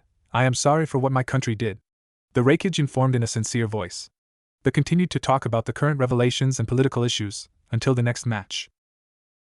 "May Shikamaru Nara and Tayamo Irazu come down to the field for the next battle?" Genma yelled/requested. Once both shinobi arrived at their respective distance, Tayamo spoke. "Nara, huh? Your and my clans were once united. Our abilities were opposites, and in the end we fought to see who was stronger. It was never decided due to our clan's immigration to Uzushio. But this battle will now decide it. Prepare yourself, Nara." Shikamaru just sighed and said his trademark phrase with its usual boredom and laziness, "Troublesome. Why do I have to get caught in this clan dispute?" The Nara prepared his family jutsu, shadow imitation. Shikamaru's shadow began to reach toward Tayamo, who made hand seals of her own, threw several kunai with seal tags onto the sides of the lower area, and informed him, "This is my bloodline, solar style, blinding glare." The kunai started to emit light which caused Shikamaru's shadow to dissipate. The lazy Nara took note of the events. "As long as those kunai are on the wall, I can't see or use my jutsu. I packed around 3 explosive tags, but if I use them I might injure some of the audience, troublesome." In his mid, Shikamaru calculated the precise angle, velocity, and distance to throw the explosive kunai that would destroy Tayamo's kunai. The shinobi thought that Shikamaru literally blindly threw the kunai judging from the sound, whereas Konoha's shinobi couldn't tell crap. He triggered the 3 kunai that had landed 5.2 feet in front of the wall and a quarter foot into the ground. Everybody heard an explosion as the light started to fade. Tayamo commented at her distant cousin with a surprised voice, 3 minutes and 17 seconds. You are the second person to break through my blinding glare, but your calculations were wrong. The kunai should have gone 7 inches deeper. The explosion destroyed some of the wall. Your clan uses yang release whereas mine uses yin. I see what you meant by opposites, Shikamaru said as he relayed all the information he gathered, but did you see through the light? Tayamo grinned. Simple, the Irazu clan's eyes have adapted to extreme light intensity. The lens in our eyes can safely allow us to see through extreme light and ultraviolet light. Not only is it useful but also beautiful, because we can see colors that normal people's eyes would filter out. She put on strange white gloves and prepared 5 hand seals. Shikamaru did the same, but he was preparing shadow stitching instead. As the warping shadow reached, the Irazu female yelled her own jutsu, solar style, UV pierce. A beam of light came from the sky and focused on Tayamo's hands and blasted toward Shikamaru. Suddenly Shikamaru felt his hand burn with a very strong heat. The blast continued for only 1 second then stopped. When Shikamaru saw his hands, they had 3-degree burns and were charred, but also he could feel them. Naruto and medic Nins came down to inspect the wound. The medic on the left told Naruto and Tayamo about the Nara's injuries. Well, he has 3-degree burns on his palm, fingers and some of his wrist and says he can't feel or move his hand. Damn it, Tayamo, you melted his tendons and nerves, Naruto slightly scolded. Tayamo looked down. Sorry Naruto-kun, I guess I pushed too much chakra into the jutsu. Ah shit, this is gonna hurt. Angelic sealing art, transfer of burdens. Shikamaru's injuries rapidly healed and he could move and feel his hand again. Naruto was cussing enough to make a sailor proud as his hand was burning but still healing. The same medic from before just quietly said I might as well quit. Kit, I need to discuss something very important with you, the QB requested Naruto from his mindscape. Mindscape. Alright, what is it, Kurama? The blonde asked in a cheerful voice. Well, I reviewing your DNA and body details to ensure the sealing hadn't affected you, but I found 2 interesting things. The first is a gift from your pact. If a Uzumaki gains the pact of the Dragon Knight, then they receive a gift. It is called the Dragon's Eye. It is a bloodline that allows the user to see others' true self and emotion. But over time it has evolved and now you can see thermal signatures and an X-ray vision of sorts. It pinpoints the body's vital organs and pressure. Whoa, when the hell did I get so lucky? Let me finish, Naruto. I checked your chakra networks for abnormalities. And I found that you actually have 2 chakra networks. One for your regular chakra and the other for your chaotic chakra. Your chaos type was becoming unstable, so your body subconsciously created a 2 ND chakra network. Due to this, you will need to control your emotions because it is triggered by hatred and anger like mine was. Otherwise you are at tip-top shape. Damn. Thanks for the heads up, Kurama. Oh, by the way, how's the new home? Pretty cool. I was experimenting and may have found a way to gain entrance into the physical world without me being summoned, but it is only in my human form. Nice, I have to go. But we can talk soon. Bye. Naruto faded from his mindscape. This left Kurama happy about things. Well, it's nice to see he is focusing outside of his mindscape. While Naruto and Kurama were discussing about Naruto's second chakra network, the fight between Shino and Akuru began. Presently it seemed like Shino was about to win the fight. Naruto asked a Kumoni next to him named Omoe on how the fight began. He explained on how Shino baited Akuru on calling him fat just like Chuji. So Akuru rushed in using his acid style, clumsily attempting to slow him down. He managed to burn him on his abdomen, but Akuru was spored with one of the Aburame clan's parasitic insects. The black neurobeetle was currently attached on Akuru's neck, trying to attach to his spinal column to control his body. Battlefield. This lump is starting to hurt like hell. I give myself about 2.5 minutes tops, Akuru said as he lost feeling of the pinky, ring finger, and middle finger in his left hand. Not only would the effect take longer, but the Hotoki used too much chakra in the taunt, so his body couldn't fight the parasitic effects as strongly as it could. Shino just casually stood and spoke. You rushed into the battle without being logical and focusing on your opponent. Your mistake was the cause, and this is the effect. The Aburame reached into his hood and took out an object with a chain. He strapped the object to his wrist and let the chain drop. It was a bladed chain, about 9 feet long, and had a seal on the base of the blade. It was a kanji for melt, and something told Akuru it had a coating or ability related to fire or acid. The hooded shinobi twirled the chain around him similar to a bow staff. With a very fluid movement he threw the blade at Akuru, who barely dodged. When the stray blade hit the ground, it made a sizzling noise and the ground was singed with a light green substance. Acid, why couldn't I be fire? Akaru complained to himself as he threw kunai and shuriken to block the chain blade. All of the projectiles the Hotoki threw instantly melted upon impact. As they gained an idea while hiding behind a boulder, Akaru charged at Shino with his new jutsu, Acid Style, Enzyme Fist.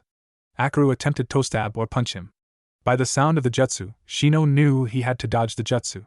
He began to flip with agility no one had expected except for Kurenai. At the precise moment, he grabbed his blade and stabbed Akaru. The chubby boy faded into a puddle. Shino realized it was a water clone. A chakra signature appeared above him, so he jumped back. Crash! A huge crater occurred in front of Shino 2 feet away. As the figure inside the dust stood up, he threw his chain around Akaru and shut the chakra flow to the blade, so the blade didn't melt him. Nonetheless, he was captured and had loss. Shino walked up to Akaru and removed the beetle as Genma announced the winner, Shino Aburame. The crowd cheered once again, but this time it was the foreign visitors too. Because Shino had won fairly without trying to completely kill his opponent. True, he had his moments, but he didn't sap out his chakra in an instant, or use his chain to melt. As the crowd settled down, Genma announced the new combatants in order: Taimo Irazu vs Naruto Uzumaki, Shino Aburame vs Hinata Hyuga, and Sasuke Uchiha vs the winner of the first fight. Naruto and Taimo instantaneously got out of their seats and shushed into the field for the next fight. 3-1 fight. May the fight between Naruto Uzumaki and Taimo Irazu begin! Genma announced and quickly got off the field. He had enough sense to know not to bluff this battle with collateral damage. Once the special Jonin was off the field, one distinct cry was heard: Solar Style, Heat Wave. A wave of intense thermal energy was projected towards Naruto. Taimo's jutsu used a mass of chakra and her bloodline to repel Naruto back, so his kenjutsu and taijutsu couldn't reach her, and the heat would make it difficult for Naruto to use a jutsu of his own. Luckily, the blonde knew how to counter the Irazu's jutsu, Dragon Style, Roar of the Wild. As he took a deep breath in, his dragon chakra gathered around his figure. And with a robust burst of energy, he roared greater than the Kyuubi on a bad day. His massive amount of dragon chakra caused the heat wave to fade into a cool breeze. Don't tell me you used your ace card already, Taimo-chan, Naruto mocked as he unsealed his Demon's Bane katanas. You wish, Taimo replied as she grabbed her own twin kodashis and put them reversed and edged at her arm. The Jinchuriki ran at Taimo with a standard Yuzusho Kenjutsu style so he wouldn't hurt her too bad. Both blades clashed with sparks from the blurred impacts. Most of the slashes and swipes were countered by each other.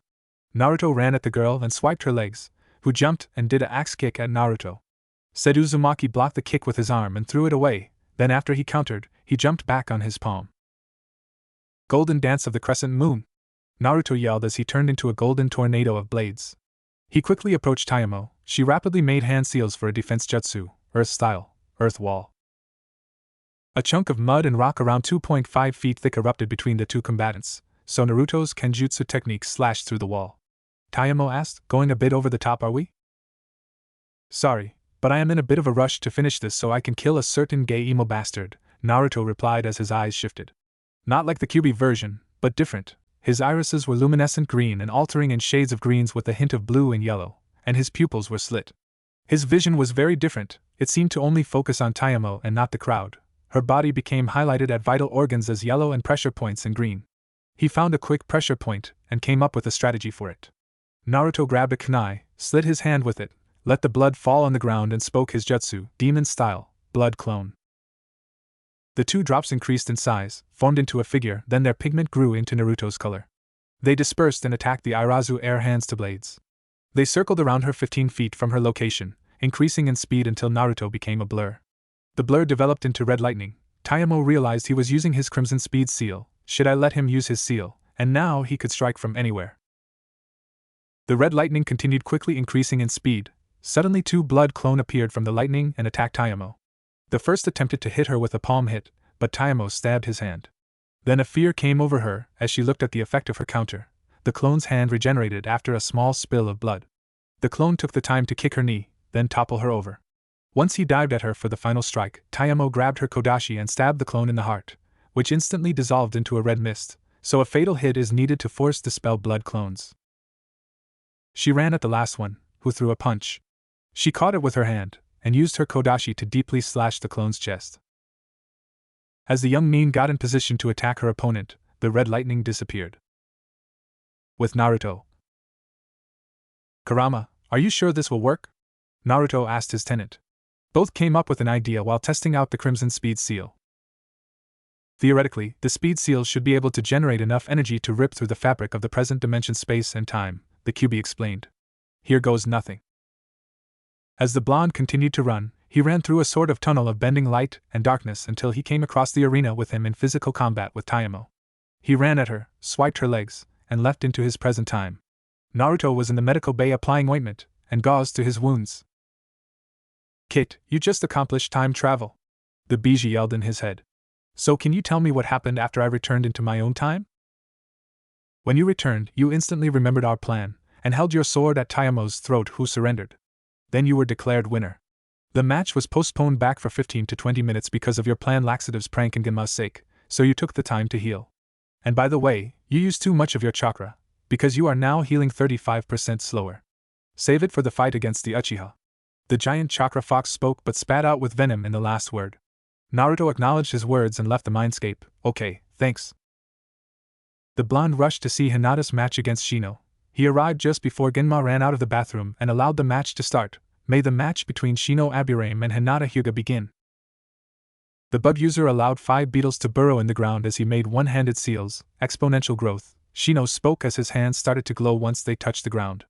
Hinata recognized the jutsu. He is using his chakra to accelerate the growth of his beetles. Now his bugs will attempt to protect him while his jutsu is complete. Hinata's hypothesis was correct as his bugs formed into 6 clones of Shino, each with their own chain blades. Once the clones surrounded her, all of them spun and threw the blade at her. She ducked, Matrix style, and grabbed 2 of the blades and pulled on them. The effect was the 2 bug clones forcefully pulled into each other and crashing, simultaneously dispelling them. One of the clones threw his blade after the first 2 dispelled, but when the blade hit the ground, Hinata noticed the melt seal was gone. Once she stabbed the clone with a kunai, the Hyuga informed her teammate of what she had discovered. Only your chain blade has the acidic ability, doesn't it, Shino-san? Sadly, my clan sealer's logic was incorrect, and fortunately for you, the acid transference seal does not copy, Shino spoke as he poured more chakra into his jutsu. Hinata took this to consideration as she finished off the last clone with a quick water jutsu, water style. Brine needles, small samban shot out of Hinata's mouth and hit the clone in many places, dispelling it.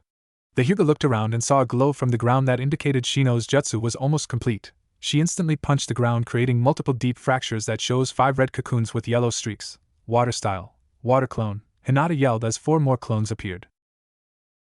All took out projectiles and threw it at the cocoons, allowing their gooey contents and premature beetles to spill, now dead.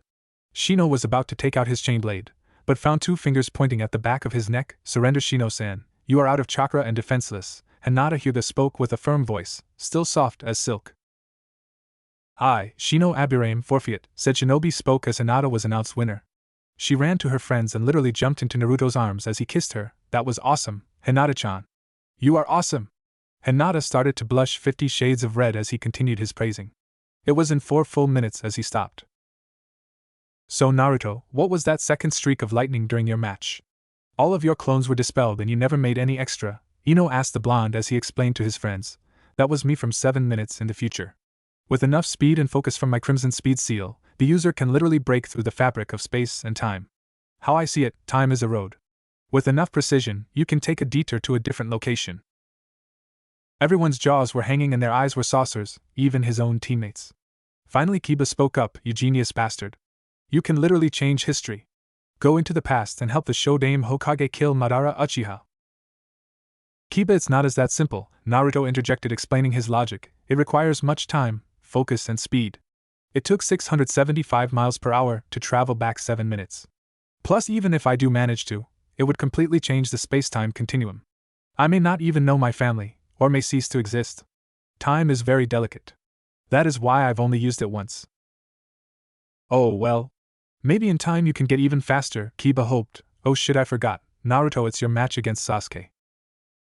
The blonde's eyes quickly changed crimson, his whiskers started to define, and his voice changed. Thank you, Kiba. Now I get the revenge I have been waiting 3 years for. The cubified Naruto spoke as he shushed into the field where Sasuke stood with an arrogant smirk. To annoy the Uzumaki even further, the raven-haired bastard boasted, you should just quit, dope. You got lucky 3 years ago, so you might as well me those swords and forfeit. The Jinchuriki just chuckled in a dark voice and replied, if you want them, you will have to take them. Naruto ran at him with a kunai and swung at his right thigh, creating a moderately deep gash, causing the Uchiha to grunt in pain and attempt to avoid the continuous attack of his ex-teammate. Sasuke grabbed he kept in a scroll in his kunai pouch and unsealed it, revealing an ornate katana, with rubies. The look of it caused a certain pink-haired girl to screech, "Prepare for hell, Naruto baka. Because you lost the moment you thought you could beat Sasuke." She never got to finish that sentence, as a red-haired swordsman brought the blunt end of a kodashi on her temple, instantly knocking her the daylight out of her. The Avenger made multiple hand seals for his family jutsu, fire style, Great Fireball. A large sphere of intense heat was created, charging at Naruto like a bullet, or kunai. He stood still until he made a jutsu of his own, Wind style, Great Air Gale. The fireball faded into nothing as a strong breeze of wind pushed it back. Then Naruto did another jutsu for the same combo Sasuke used, Water style, Plain Flood. The water level started to rise to their ankles and then stopped. Sasuke laughed at this. Sasuke grabbed he kept in a scroll in his kunai pouch and unsealed it, revealing an ornate katana, with rubies. The look of it caused a certain pink-haired girl to screech, "Prepare for hell, Naruto baka. Because you lost the moment you thought you could beat Sasuke." She never got to finish that sentence, as a red-haired swordsman brought the blunt end of a kodashi on her temple, instantly knocking the daylight out of her. Naruto saw the katana and unsealed his own zanbato, the one Kurama gave him, and got into the Fox Fang Kenjutsu style. A style where you rely only on your smell, hearing, and touch, no Vicen at all. He heard his opponent charge at him to attempt to stab at his abdomen, so he parried, with his left hand, grabbed a kunai with his right, pushed Sasuke's sword back with said kunai, making his left head free with his sword. The golden-haired swordsman then smacked the Uchiha with hilt of his sword in his stomachi, then kicked him across the stadium. "That was for trying to stab me," Naruto spoke as he walked closer to the raven-haired boy who was getting up from the rubble he had created, "and this is from Kakashi-sensei for trying to kill me." Naruto stabbed his sword on the ground, made 7 hand seals that Sasuke easily recognized, and yelled the name of his jutsu, Demon Chidori Wave. Black lightning surged from Naruto's figure to Sasuke, instantly causing him to scream in pain. HT fell onto his knees and got up to reveal his face. His face covered with the curse seal's markings. "Now, I will kill you, Kakashi, and all you care about. When I'm done, I will make your mother and sister my personal toys and rule Uzushio and Konoha," Sasuke bragged. Naruto's Celery went pure sable, his eyes crimson, and a shroud of strange purplish chakra. Not the type of evil purple the curse seal had, but one with white, green, red, and golden. This shroud of chakra was chaotic, and from the end was 3 tails lashing out as if they were maniacs. The Kyuubi heard to what Sasuke said and told his container the most greatest thing in the history of spoken words: "Kick his ass." The chakra continued to surround Naruto as he released his suppression, resistance, weight, and gravity seals. "Sasuke, I thought of you as a friend, a brother. But you have proved me wrong. Don't you dare talk about my family, my people, or precious ones like that. Because now I am going to kill you. Because now I'm gonna kill you," yelled the chaotic cloaked Uzumaki. He ran forward with intense speed and began his thrash. The first punch went his gut, then his left arm, right thigh, and lastly, went to his knee, causing the Uchiha slump down. As he did, Naruto grabbed his head and slammed it down on his knee. Blood began to pour from Sasuke's nose, signifying it was broken. Naruto jumped into the air and did an aerial axe kick to his face, launching him back to the same part of the stadium he first crashed into. "Cough cough, ninja art, semi-clone, cough," Sasuke raspily spoke as he made hand signs and 15 figures from the blood appeared and formed into Sasuke. And Naruto realized what the jutsu was. "So this is a knockoff of my blood clone jutsu, but doesn't need any demon chakra. And judging from the chakra signatures, these clones can't do any ninjutsu or genjutsu. Only kenjutsu and taijutsu." The clones grabbed their own swords, surrounded Naruto, and charged at him. He stood there and told Sasuke something that would make him hate Naruto even more. "You know, during my time here, Kakashi-sensei taught me. He taught me a lot of things. So, returned HT favor and created 4 new moves based off of the original jutsu. And I taught him the 2 he was physically able to learn. I call it Dual Demon Raikiri. This is for you, Kakashi-sensei." The blonde made the same hand seals for Raikiri but didn't clutch his arm like usual. Instead he kept them apart, and black lightning with a white glow surrounded his hands. "Did you teach him that, Kakashi?" Kurenai asked her associate in the stands. "No, I actually taught him Chidori and Raikiri. He created dual Chidori and dual Raikiri on his own and taught it to me," Kakashi spoke with such amazement. His usual lazy eyes were wide at the match. The fact he went even further with altering his already improved version of my jutsu is remarkable. All of the Sasuke's face changed to jealous and angry. Naruto noted that the original and clones were connected. If they could feel emotions, maybe they could feel the pain. The blonde began to grin evilly at the possibilities. Maybe he could get to test out the jutsu that weirdo in the orange suit and crazy black hair taught him. As the clones ran at him, he jumped up and started to pounce on them. After 2 pounds, they jumped in the sky and landed down on the first victim. As soon as he did, all of the clones simultaneously yelled in pain. He continued to stab them with his hands as if they were daggers, until there were 4 left. By then his jutsu deactivated, and he began his next jutsu. He started to concentrate wind chakra onto his hands that were clasped together. As a small ball of energy similar to the Rasengan started to form in his hands, he slowly unclasped his hands. Albino Unicorn, this is for you, buddy. The clones ran at him in a line to overwhelm him, but then Naruto used his jutsu, thank you old man Goku Rasenheima. The sphere of energy was concentrated into a beam of destruction. It was 30 centimeters wide and long, in the form of a circle. The jutsu literally decimated the clones at contact. Naruto finally walked to Sasuke, who was unarmed, and spoke, that's right, demon. Kill the last member of the greatest clan of Konoha. Like you did 16 years ago. Kill me like you killed the Yondaime. In the crowd, Minato in disguise crushed the metal with his bare hands in anger, railing after listening to Sasuke saying that Naruto was demon and killed him and the village during that night. Come on, Naruto. I know you have more under your sleeves, my son. Show them what you are really capable of. You think I attacked the village I called my home until it tried to kill me? Naruto yelled until he realized the plan a certain XANBU told him. You don't even know what really happened that night, do you?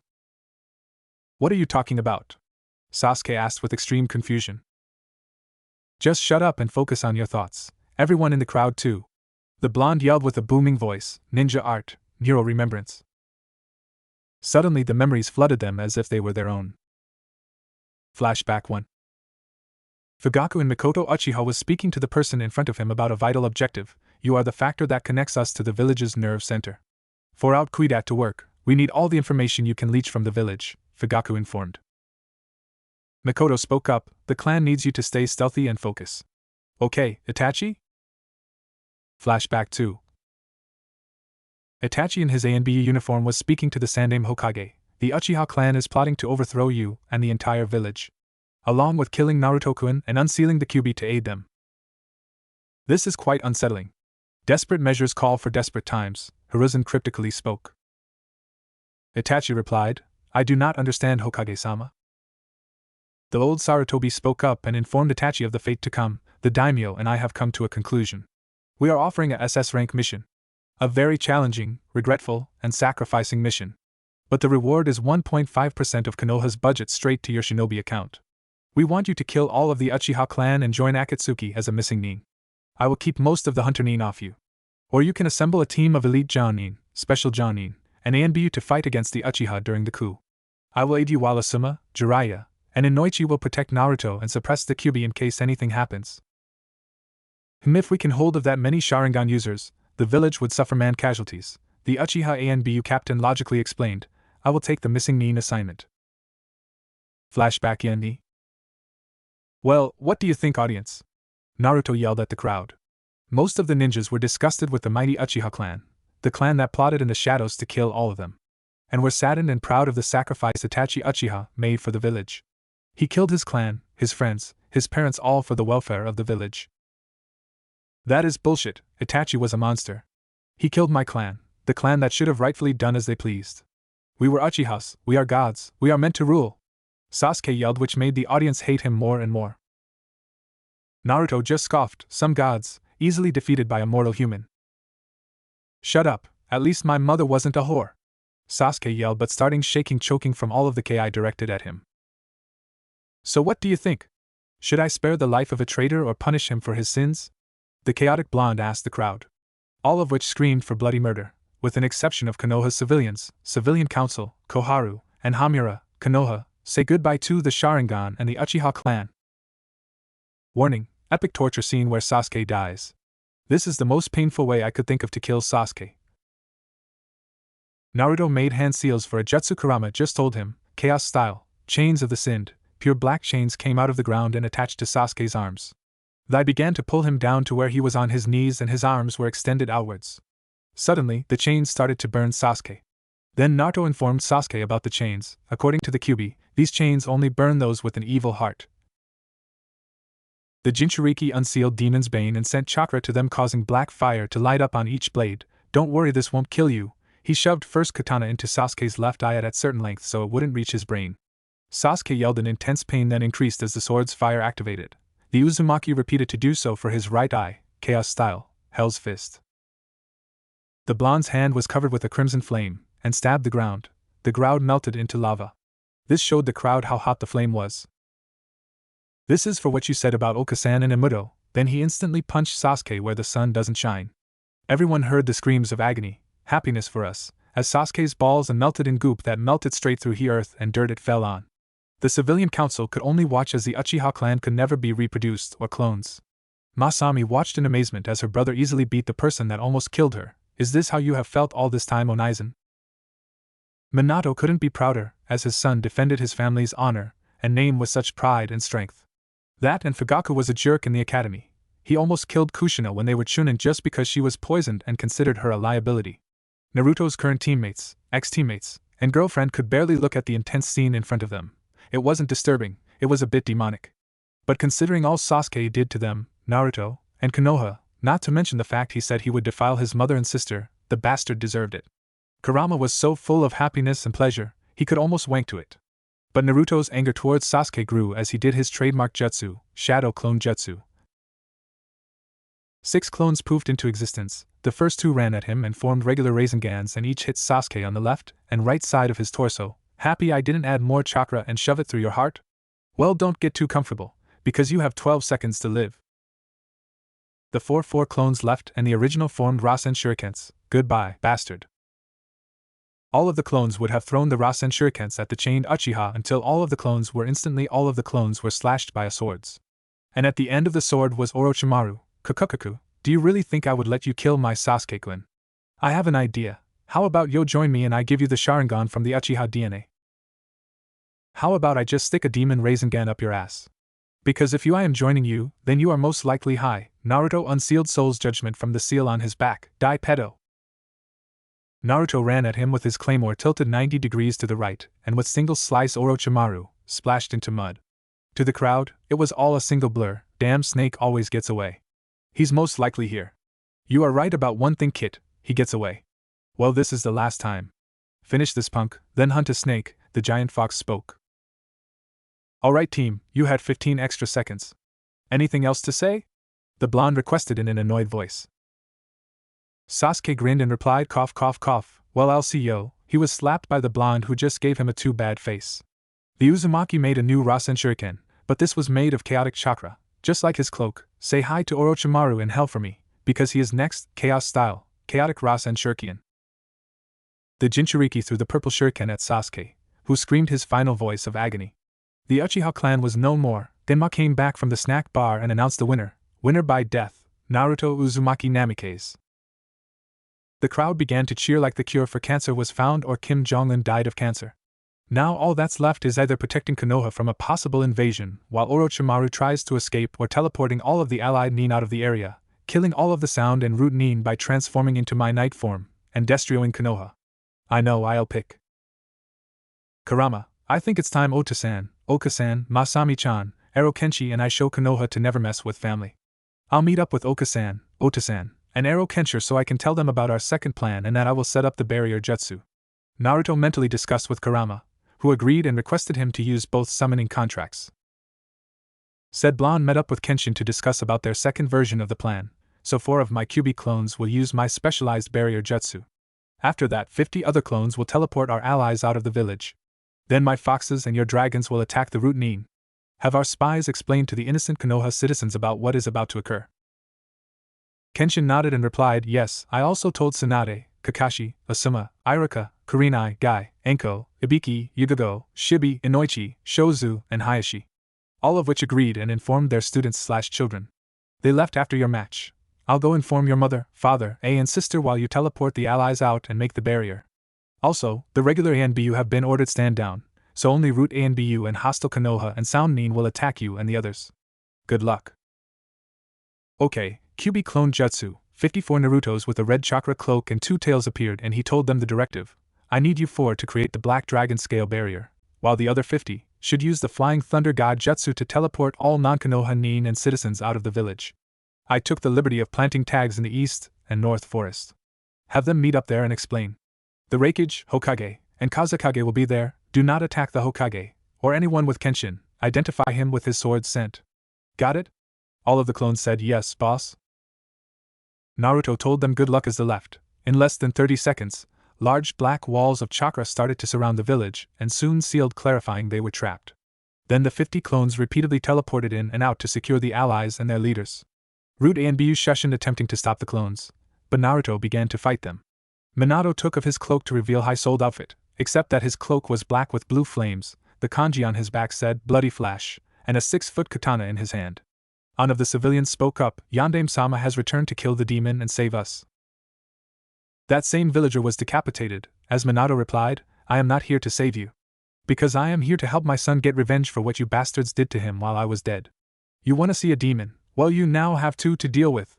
Minato started to teleport faster than Naruto's clones in order to continuously kill them with either his katana or that occasional lightning or wind jutsu. Kushina got up and told the Kage it was her turn to help her son, while the remaining leaders were teleported. She released the transformation jutsu to reveal her shinobi outfit that consisted of black pants, a black long-sleeved shirt with a vest containing multiple scrolls on her hip, steel arm guards on each arm, and 2 katanas on her back. Look at my profile for a pic, but just add an extra sword and scrolls on her hips. She unsealed the scroll to reveal a large reverse summoning seal. Kushina bit her thumb and wiped the blood across the seal. Suddenly 400 Yuzushionin appeared from the smoke. Yuzushionin, you have been chosen me because of your skills. Together, we will aid my children, husband, and brother in the destruction of Konoha for their past sins. If I lead you into battle, will you give us your best? All of the Nin cheered as they agreed and charged. Miniature cyclones and waves drowned, blades cut through flesh like butter. All of them gave it their all, little did they of what to expect 15 minutes later. The non-Konoha audience was rapidly teleported by flash of red, black, and yellow. Hey, what happened? Where are we? What about the final match? Many of the non-Konoha audience were asking each other aloud. Tsunade walked up and yelled / said, quiet. Everyone shut up. Now that everyone is done, Naruto has teleported all non-Konoha shinobi and villagers along with some shinobi and villagers that respected and didn't hurt him out of the village in the forests. You may be asking why. It is because Konoha will be destroyed in the next 2 hours by Minato Namikaze, Kushina Uzumaki, Kenshin Uzumaki, Masami Uzumaki Namikaze, and Naruto Uzumaki Namikaze. All of the refugees were shocked. Not only was Konoha's ex-Shinbei destroy his former village with his family, but Minato Namikaze was alive. Gaara saw this and spoke up, yes, he is alive. But most must be thinking why Konoha will be destroyed. Well, the village that Naruto grew up in abused him 24/7 ever since he was born. When was conceived, the Kyuubi was sealed into, and the villagers considered him a demon and tortured him. People of the Sand Village, he has suffered a fate greater than me but remained pure. I wish you to seek the justice in his actions. All of the visitors understood, but it was the Sand Village more than the others that did. Their leader grew up in great anger and sorrow and turned out to be a psychopath. But the same abused Jinchuriki was always positive, loving, and caring. He even changed Gaara into the person he was today. Once all of the teleportees were settled down, they watched as Konoha fell.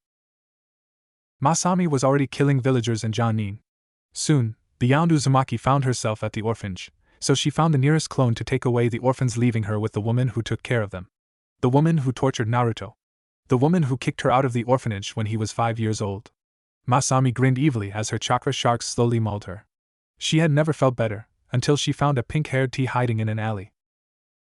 It was chaos. Then Naruto's chaos cloak appeared and his celera went black, and his irises red, summoning jutsu. An army of 70 foxes and 50 dragons poofed onto the buildings and attack. The fires began to burn homes and shops, while the foxes found hidden citizens and shredded them. Even with so many soldiers and summons, it would take 3 hours maximum to destroy Konoha. After all, Naruto wanted to do it slowly, just like the way they killed him every day of his childhood. After 14 minutes of the continued massacre, the civilian council was underground panicking, especially Mabuki Haruno. I told you we should have killed that demon as soon as he was 3. He was vulnerable and so easy to kill with any poison. But of course you didn't agree with me. Danzo interjected, no. Shut up, he should have been in my root program. He could have been Konoha's greatest weapon. A hole crashed, and from it came a figure. That figure was Minato, and as soon as Mabuki saw him, she ran to him. Namikaze-kun, you are back to save me, she squealed. Once she came 3 inches in front of Minato, he stabbed her 5 times with a root kodashi he found. The remaining council, Danzo, Hamura, and Koharu were taken aback and left in shock of what their fourth Hokage had done. "Do you know what you just did?" demanded Koharu with a hint of fear in her voice.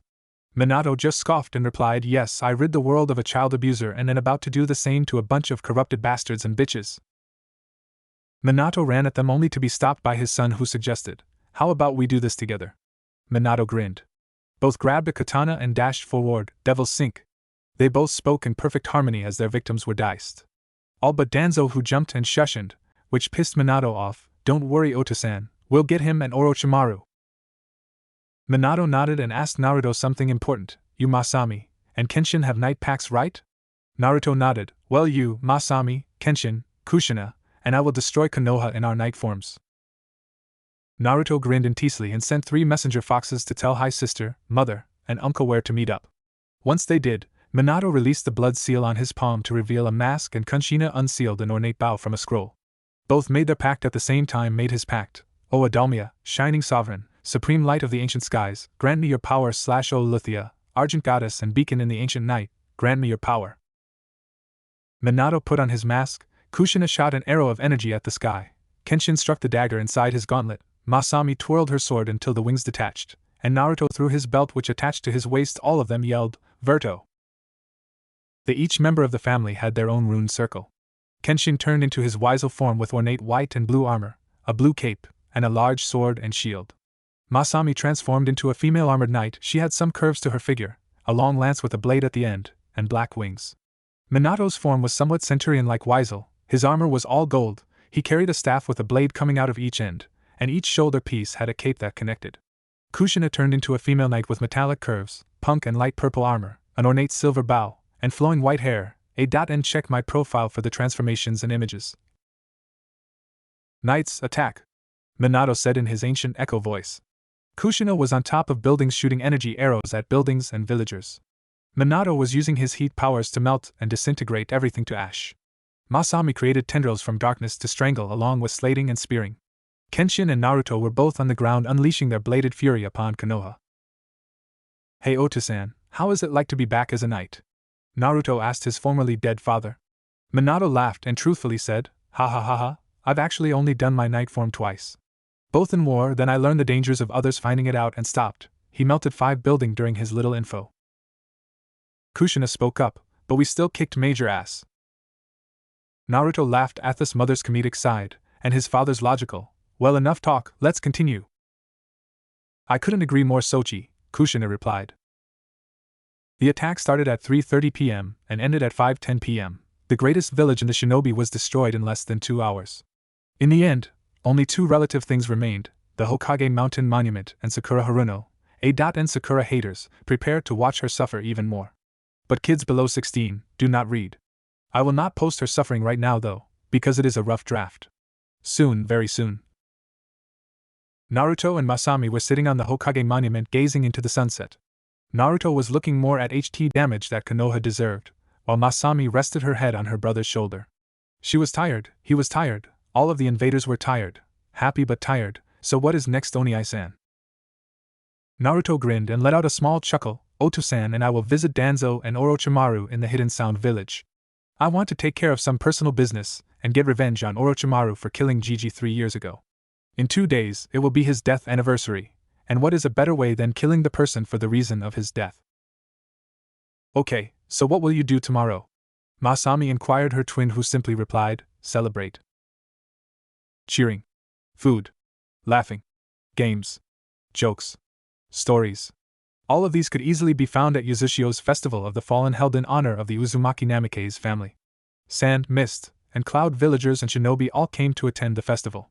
Some for the famous ramen and food by the new Ichiraku, some for the amazing view and sightseeing in the land, and some just to be happy. All in all, there was not a single attendee nor host that was mad, angry, or unhappy. Children ran around laughing, playing games at the stands. Adults stood watching said children and enjoying each other's company. The elite shinobi told others of the fall of Konoha and how the Uzumaki Namikaze family turned into giant powerful beings right after single-handedly destroying portions of Konoha while fighting off its own shinobi. Veterans told stories of wars and battles fought in their prime. Some men even proposed to their sweethearts. It was a time of love, compassion, and glory. Naruto was wearing a silk black blazer, with a red dress shirt, black shoes, wild hair flowing with his red streaks, and black dress pants. Others had a good amount of daily compassion. But for Naruto, it was a bit too much love. Many daughters of rich merchants, ambassadors, and leaders kept asking Naruto to go on a date, become his girlfriend, become his fiancée, or even bear his children. They want you for the glory and fame, know the man. Plus, Hinata would be heartbroken. Kit, these vixens are starting to annoy me. And I am not even you, just use my fire element to scare them and add chakra to your voice. Kurama spoke with a grumpy voice. That's right, 12 hours ago, Naruto had 100% control over his tenant's chakra, which gave him a fire form of sorts. Flames basically covered him, and he had godly control over anything with heat. Naruto thought it was a good idea and activated it. Crimson and golden flames surrounded him and became part of his suit. The side edge of each eye grew a small flame and started to flicker as a white fire. Stop now, Naruto said in a firm voice that got their attention. The girls started to back away until a torrent of water came upon him and caused his chakra control to mess up, causing the flames to deactivate. Naruto looked in the direction of water and saw Masami wearing a tight white dress smirking and giving him the victory sign. Damn it, Naruto mentally cursed, until he noticed the lustful gleams directed at him. Kit, run! The giant fox instructed, and Naruto listened. Even though Naruto was above Kage level in skill, his suit was expensive, and he didn't want to rip it, so he was running like a normal person. It wasn't until 20 minutes later and at the Great Whirlpool Fountain he met Hinata wearing a blue dress with the front of her right skirt leg cut for fashion purposes. Naruto-kun, who are they? She spoke in that sweet sour voice that screamed bloody murder. Oh, I'm about that Thayer Kikinda Kasingman need your help getting Thimawe, Naruto quickly and nervously spoke. All Hinata did was give the girls a stare with her Byakugan, and coldly informed, he is mine, harlot's back. Off. The girls instantly ran with their tails between their legs, leaving Naruto with Hinata glaring at him. Hey, don't blame me. I'm just casually walking and saying hi, and then they are constantly annoying me about me marrying them, the blonde attempted to explain. Well, you better not, Hinata said and then went into cute mode. What would happen to me? Naruto just smiled at her antics. Nothing will happen to you. I will make sure of it. Now shall we continue? He asked as he grabbed her waist, and the couple continued to walk around.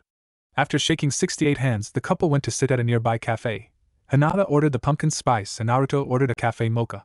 Both of their drinks came in 2 minutes and the blonde started the small talk. Look at us. 16, just destroyed a village, dressed like it's a wedding, and drinking coffee. How did we get here? If I was Shino-san I would say, Henge, locally, Yuzushio planned a festival and I am your date. So after greeting so many people, we chose to get coffee, Henge, and Hinata spoke while turning into Shino for the effect. Ha ha, that's a good one. So Hinata, I will be out of the village for a day or two starting tomorrow. I want to tell you in advance so you won't get worried or anything. Naruto laughed and told her, who nodded. They finished their drinks, Naruto paid the bill, and left. They continued to walk, until the Jinchuriki asked his girlfriend, so what is your favorite part about the festival? I like the happiness and joy it brings. It reminds me of my mother, the Lavender Hyuga answered truthfully. Then Naruto spoke his answer, I like being with you to enjoy it with. Their faces grew near, until their noses were inches apart. They stared into each other's eyes, and joined their lips. It was their second kiss. But unlike the last one, this wasn't rushed nor partially one-sided. Both of them returned and continued to until they needed to come up for air. So I will see you in the morning, right Naruto-kun? Hinata asked her boyfriend. He nodded and replied, anything for you, Hinata-chan. 6:15 a.m. Naruto was doing his normal morning routine, 10-mile run, 250 push-ups, 300 crunches, shadow clone sparring, Kenjutsu kata practice, etc. He continued to until it was 9:40, so he went home to take a shower and discussed with Kurama about how Danzo and Orochimaru escaped his barrier. Personally, I think it was a Shushin boosted by an amplification seal, the Nine Tails offered. No, Naruto shook his head, an amplification seal requires a level 3 minimum seal master, and Konoha has only had 5, Erosenin, Sarijiji, Shodame-sama, and my father, whom all are deceased. So it is most likely an earth jutsu. Orochimaru does specialize in them and is partnered with Danzo. Danzo could have shushin short range, ran to Orochimaru, and burrowed a tunnel with him. The Kyuubi scoffed at his error. Either way, the sound will become ashes, Danzo a pile of bandages, and Orochimaru, carbon in the air. Naruto grinned as he dried his hair and put on his battle uniform with his scratched Konoha headband. So can I summon you to fight Danzo? He continued. You better, or else I am taking away your fox contract, Kurama yelled in his head. Damn, fine. No need to get your fur in a knot. The Bijou started an verbal assault on Naruto, who simply cut their mind-link connection so he could go to the village gate peacefully. Once he got there, Hinata, Masami, Kushina, Minato, and Kenshin were standing. Are you sure you want to do this, Sochi? I'm with Kushina on this, Naruto. I mean, you will take on all of the Sound Village, Danzo, and Orochimaru alone. Kenshin also spoke. Naruto shook his head. I won't be alone. I have Kurama, he cryptically spoke. None of them understood. It could have meant he would summon the Kyuubi on the Sound Village, let Kurama possess him, or even take his final form. What about innocent lives? Masami asked her twin. I sent a message to the Sound that if they want to live, they would need to leave the village. So hopefully, innocent casualties are decreased as possible, the blonde answered. I have to go, I'll be back in one day.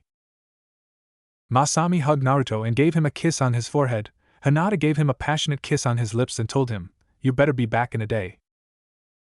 He nodded, activated his Crimson Speed Seal and ran off in red lightning.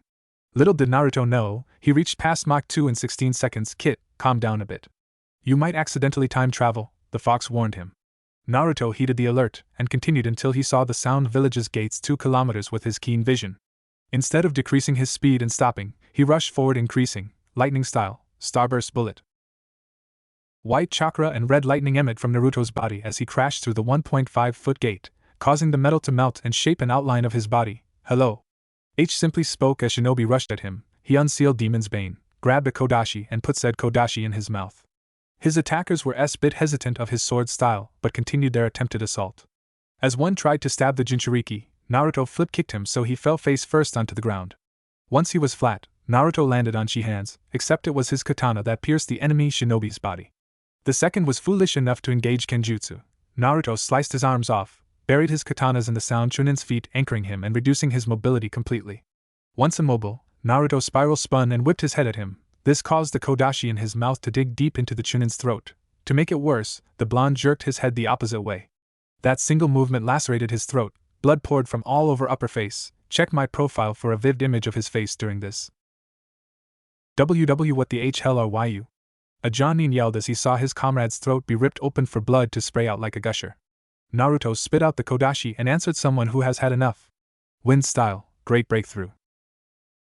A massive shockwave sent 20 Sound Shinobi flying back as they approached. You think it's time, old friend? Hell yes. Naruto unsealed Soul's Judgment, struck it into the ground, made dozens of hand seals, and yelled his jutsu, by the bloodshed of my enemies, I summoned the Kyuubi no Yoko. A huge spark of energy and light blinded everything, until it faded. And once it did, a large, red, demonic fox could be seen, a fox with 9 tails which spoke, Hello Sound Village, my name is the Kyuubi. The large amount of Ki directed at all of the Shinbai caused them to freeze or asphyxiate. Some even died from the lack of oxygen due to their will of live. Veteran Shinobi went into cardiac arrest. Just as it couldn't get any worse, Naruto turned into a second Kyuubi. But this one was made purely out of yellow chakra with black seal markings. Inside the beast was Naruto, glowing with the same chakra, a cloak of chakra, the same black seals, and his whiskers thickened into black lines. Everyone fall attack. A Jonin officer announced. Most of the Sound Shinobi attacked, but around 128 stood still. Emarzu, Ritabi, Uzui, what are you and the others doing? The officer suddenly found Uzui with a kunai in his throat, and released his henge, revealing a shadow clone of Naruto. The other 127 attacked other Sound Shinobi, and released their henges too. Earth style, Great Gaia Barrier. 15 Sound Chunin yelled, creating a think dome of rock around the area that the clones and Kyuubis had not yet invaded. Naruto and Kurama grinned once they saw this, even though several shinobi were throwing kunai at them. The duo swung their 9 tails, swiping all of the enemies in a 70-feet radius. You ready, Naruto? Kurama asked with delight. You bet. The blonde teen answered as his Kyuubi cloak's mouth opened and put his arms up vertically to focus large amounts of chakra. Kurama just opened his jaws to do the same. Colossal spheres of both dark and regular chakra formed into a purplish shade. Kurama ate his sphere and Naruto pulled his hands back, similar to a Kamehameha style. As the Jinchuriki pushed the sphere, Kurama exploded from his mouth. Both Bijou and container created a giant stream of energy to be directed at the Earth Dome. Whereas Naruto's destroyed the sphere, Kurama's destroyed all of the buildings, shinobi, and homes. By the time the village was destroyed, the clones had killed all of the Sound Nin and poofed out of existence. Both detecting 2 strong chakra signatures, they punched HT ground in their Kyuubi form. This revealed both Danzo and Orochimaru, who had selfishly hid underground as his loyal shinobi's lives had been lost. Kukuku, you have grown very strong, Naruto-kun, the snake Sannin spoke. If only you were in my rude program, you could have been great, Danzo interjected. Naruto's cloak started to fade by his will. In seconds he returned to his regular shinobi clothes. I'm alright, thank you very much, mummy. And to answer you, pedo, if you push me hard enough, I will backlash harder on my enemies than you can even imagine. Especially if they have tortured me for 13 years and kept my family from me. He started to tightly close his hands, and his eyes grew dark and evil. Now, I am here to avenge Sarajiji and finish what he and Bachan started 3 years ago. Danzo just laughed. Do you honestly think that an ordinary child can take on the both of us alone? First of all, you of all people should know I am not ordinary. Second, I never have been alone. Naruto yelled. Suddenly a figure dropped from the sky. The figure was Minato, but his hair was red with black highlights, his eyes were crimson and slit, he had 9 red tails behind him, a black and red claymore on his back, a black cloak with red flames, and 3 whisker marks on each cheek. Danzo, huh? Well, you've wanted my power for over 15 years, and now you will get it at full blast. Danzo found intense ki being directed at him. It's like well, demonic. Who are you? I know you aren't Minato Namikaze. The figure chuckled and replied, at least age hasn't rotted your brain. My name is Kurama Namikaze, but you know me as the Kyuubi. Danzo's face went pale as paper. Orochimaru was an exception because he was already pale asfuck. Naruto grinned at this and informed, surprise. Now, it is time for long-needed justice.